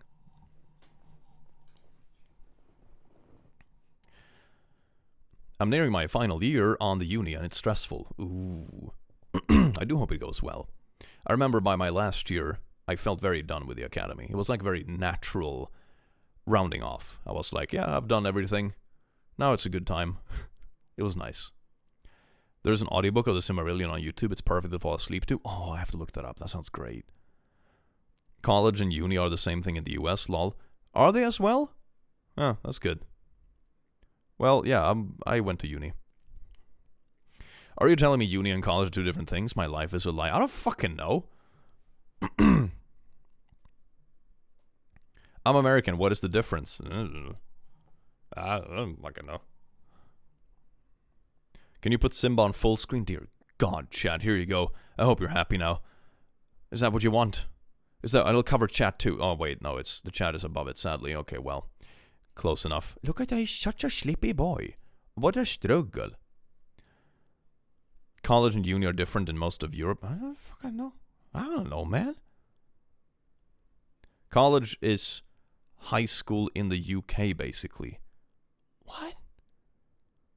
Would you ever make Simba merch? Like stickers? Yeah, maybe. It would be very good, right? It would be very cute. Few differences, but not too many. One is that uni is way more common to have older students than typical US colleges. Yeah, that is actually true, yeah. That is, yeah, average age is a bit different, I suppose. Usually college is anything past level 2 education after high school, but some high schools are colleges. Okay, so it's a bit of a crossover thing, it depends on the degree. I never really bothered because it wasn't really a thing here. Like, when we pick programs, at least for engineering in Sweden, you usually have the entire program planned out at the same place. It's like you pick a uni or a place to do it, and then it's like, it is a bachelor and a master, but it's just like a continuous 5-year thing. You don't do it in different places or anything like that. It's just like, bloop. Universities are larger than colleges. US college only offers undergraduate degrees. University offers graduate programs. And that makes sense. So college is like the younger peeps, and university is more like higher education and oldies and shit. UK person here, college is an alternative to the last couple years of school. Almost like a uni light. Now that makes sense. Did you have to pay for uni? No. In Sweden, uni is free. You even get paid to go. Not much. I think it's like $300 a month. But still, it's quite nice. Very affordable. People still sometimes get some student loans because of housing and that kind of stuff. You still have to live. But not the same as in the US. On the other hand, taxes are way higher once you graduate. So, you know, you pay it sooner or later anyway, I suppose. But it makes it way more accessible. And I like that because it reduces the amount of just rampant nepotism when it comes to higher education. Anyone with half decent grades in high school can like catch a uni degree, which is nice. And the student loans are also quite affordable. Like the rates on them are quite low, which is nice. I was told the difference between college and university in America is university is the general school including the campus. Colleges are the various departments. This is fucking confusing. This is so weird. I feel like I've heard 5 different definitions already. I'm just gonna assume that no one actually knows, and that's it. How much does the average Swede care about the royals? Always wonder that. We have none. I mean, it's more like a media thing, honestly. I like the royals. They're not particularly expensive. They're good PR for the country. I think, honestly, they pay for themselves in just, like, international advertisement, basically. And, like, tourism, you know? So, I personally don't believe it's an actual expense for the country. And it's not like they have any actual political influence. They just kind of, like, you know, shake hands sometimes with people abroad. They're a good advertisement. They seem to be chill. Knugen is cool. We have very good clips of the king when there's an interviewer that comes to him and be like, have you ever gone to a strip club? And he's like, well, no. No, I don't believe I have. And of course he fucking has. Like, everyone knows he has. He had wild young years, but it's very funny how he's like, me? No. So good. So good. He's a very good boy. Oh, he's up. He's waking. The beast has awoken. I thought we were talking about the British royals, and I was like, probably not all because they're not British. He has risen. Oh, he has risen with his riz. Oh, now he's just exploring the room, thinking about the next thing to munch. Are you gonna munch, Simba? Nej. Åh. Är du bara lite mjauig? Åh. I think he wants some scritches. He's meowing at me. Alright, fine. I guess a man's gotta do what a man's gotta do. Hello, Simba. I'm gonna move the camera because it's in the way. Oh, yes. Oh, is that what you wanted, you little creature? Oh, very good. No, so good. No. Do you want ear scratchies? No. Oh, no. There you go, look at that ear scratchy.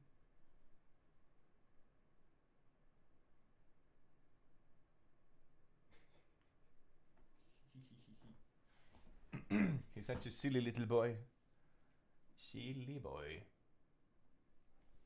I love how he's staring into the chat's soul through the little camera. It's very entertaining.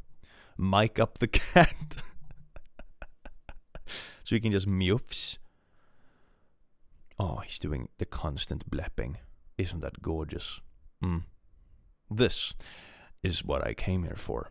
I cannot think of a single college that offers a doctoral degree. Yeah, it feels like it's like that's the younger step, where you get like your small stuff, and then you go to universities for masters and PhDs and stuff, I guess.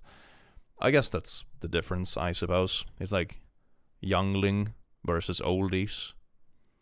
Such a regional post with an amazing blep. Look at him. He's so good. He's such a good boy. And I know only one college that offers a master's degree, and then only some of the languages in my alma mater's German department offered one. College does have doctorate studies. Okay, so Man, this is difficult. This is difficult. Possibly the other language departments offer masters too. Why does Click sound and look like a cliche villain? Why is he so cool, and why does the cat have a better jawline than me? The cat has a better jawline than everyone. Have you seen that thing? If we shaved him, he would have he would be like the Chad meme. Both my undergrad and my graduate school were colleges, and they offered master's degrees. Okay, there you go. I don't know, man. I don't know. Maybe there's something more vague that defines it. I don't know. Maybe it's like the size of the institution or something. I don't know. Colleges offer doctorate in video game science. Hell yeah. He's mewing, not meowing. That is true. Have you been on your mewing streak, Simba? For real, skull emoji? He's more on his blep streak.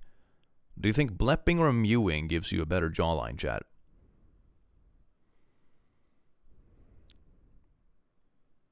What is mewing? Mewing is a method where you supposedly suck your tongue. Like you push it up like this. So you get like a little pressure here. And it's apparently supposed to deform your jawline so you get a sharper jawline. Of course, it's absolute bullshit, because if any of our bones were that malleable, your legs would literally be about this tall by now from just like walking on your feet, you know? There's no way in fucking hell your bones are that malleable, okay? That's like the first line of logic that goes out the window. But it turned into a pretty funny meme. So now everyone is like, you know, as soon as you have a Chad filter on Snapchat, like, yeah, bro's on his mewing streak, and you have like a jawline that goes here, you know? But yeah, it's one of those like online pseudoscience things that just went kind of bananas. Skull emoji. Your swearing woke him up. Oh no. Sorry, I swore. He's looking at the candy.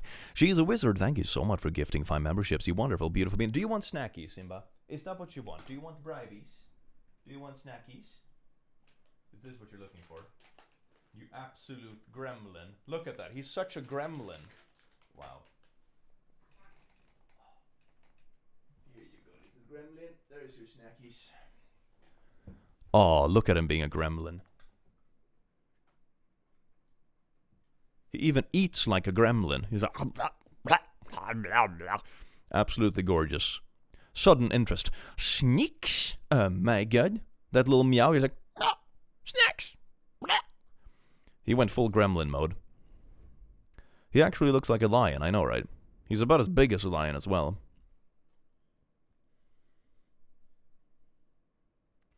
For reference, like, here's a plushie.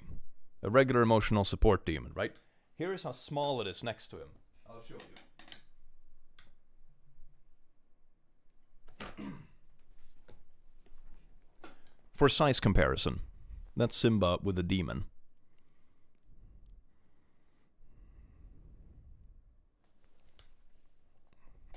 He's a very big boy. Like, that's a 2-man couch. It's not a chair. It's a tiny couch. And he's that big. It takes up the entire couch himself. Oh, he's such a good boy. Look at that. Oh, now he's going to do his little paws. Oh, little paws. What a good cam.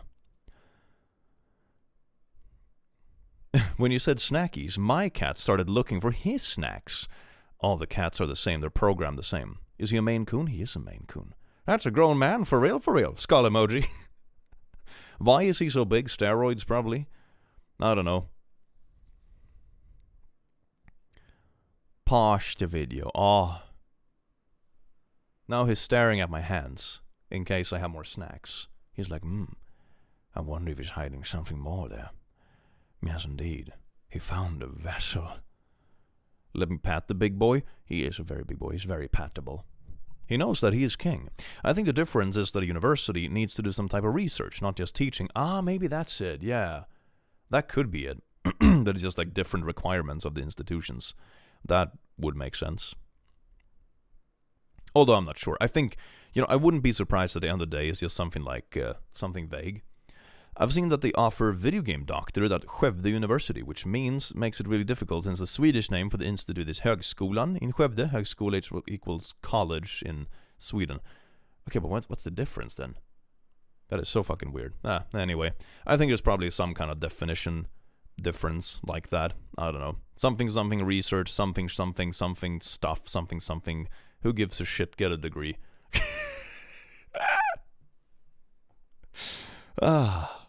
That's a perfect profile picture for Simba. Yeah, I know, right? Right beside the demon. He's looking at my hands. Look, he's like checking if I'm like... You see? He knows that the hands is what brings the snacks. Pride the Tiefling, thank you so much for gifting a membership, you beautiful bean. Mwah.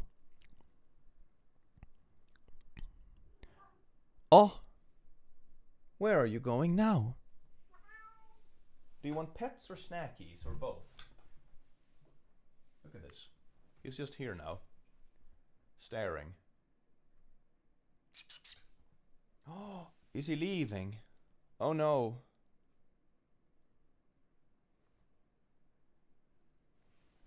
The moment of truth. I mean, I guess we don't even need a cat cam for this because you can see him. Oh. And he's off. We were getting too stinky, chat. That what it do be like. This is my good angle. I like this angle. This is great. Does he need water? Maybe, that's possible. Maybe the snacks are much like, heavy medication, that it makes you dehydrated. That is entirely possible. Yes, indeed. Well, I guess we don't need the cat cam anymore. Oh, here you can see the cat snacks. Ooh. Shameless sponsor. Then we can just turn the cat cam off, I guess. No! I didn't think he would be that up close and personal. It's okay, chat. It's okay. Don't worry about it. But it is actually also getting slightly late for me as well. And I realized I need to grab some munchies before it gets too late. So I'm going to start rounding off the stream as well. And hopefully we're back either tomorrow or the day after that. And we're going to have some sweet gaming vibes with the boys. Thank you all so much for watching this cute little cat stream with me here today. I do hope you thoroughly enjoyed it as much as I enjoyed having you here, and have a wonderful... It's time for the feet cam. Calm down, chat. Calm down. My God. Have an amazing rest of your day, you thirsty little beans, and I will see you again in the very near future. Take care. Mwah.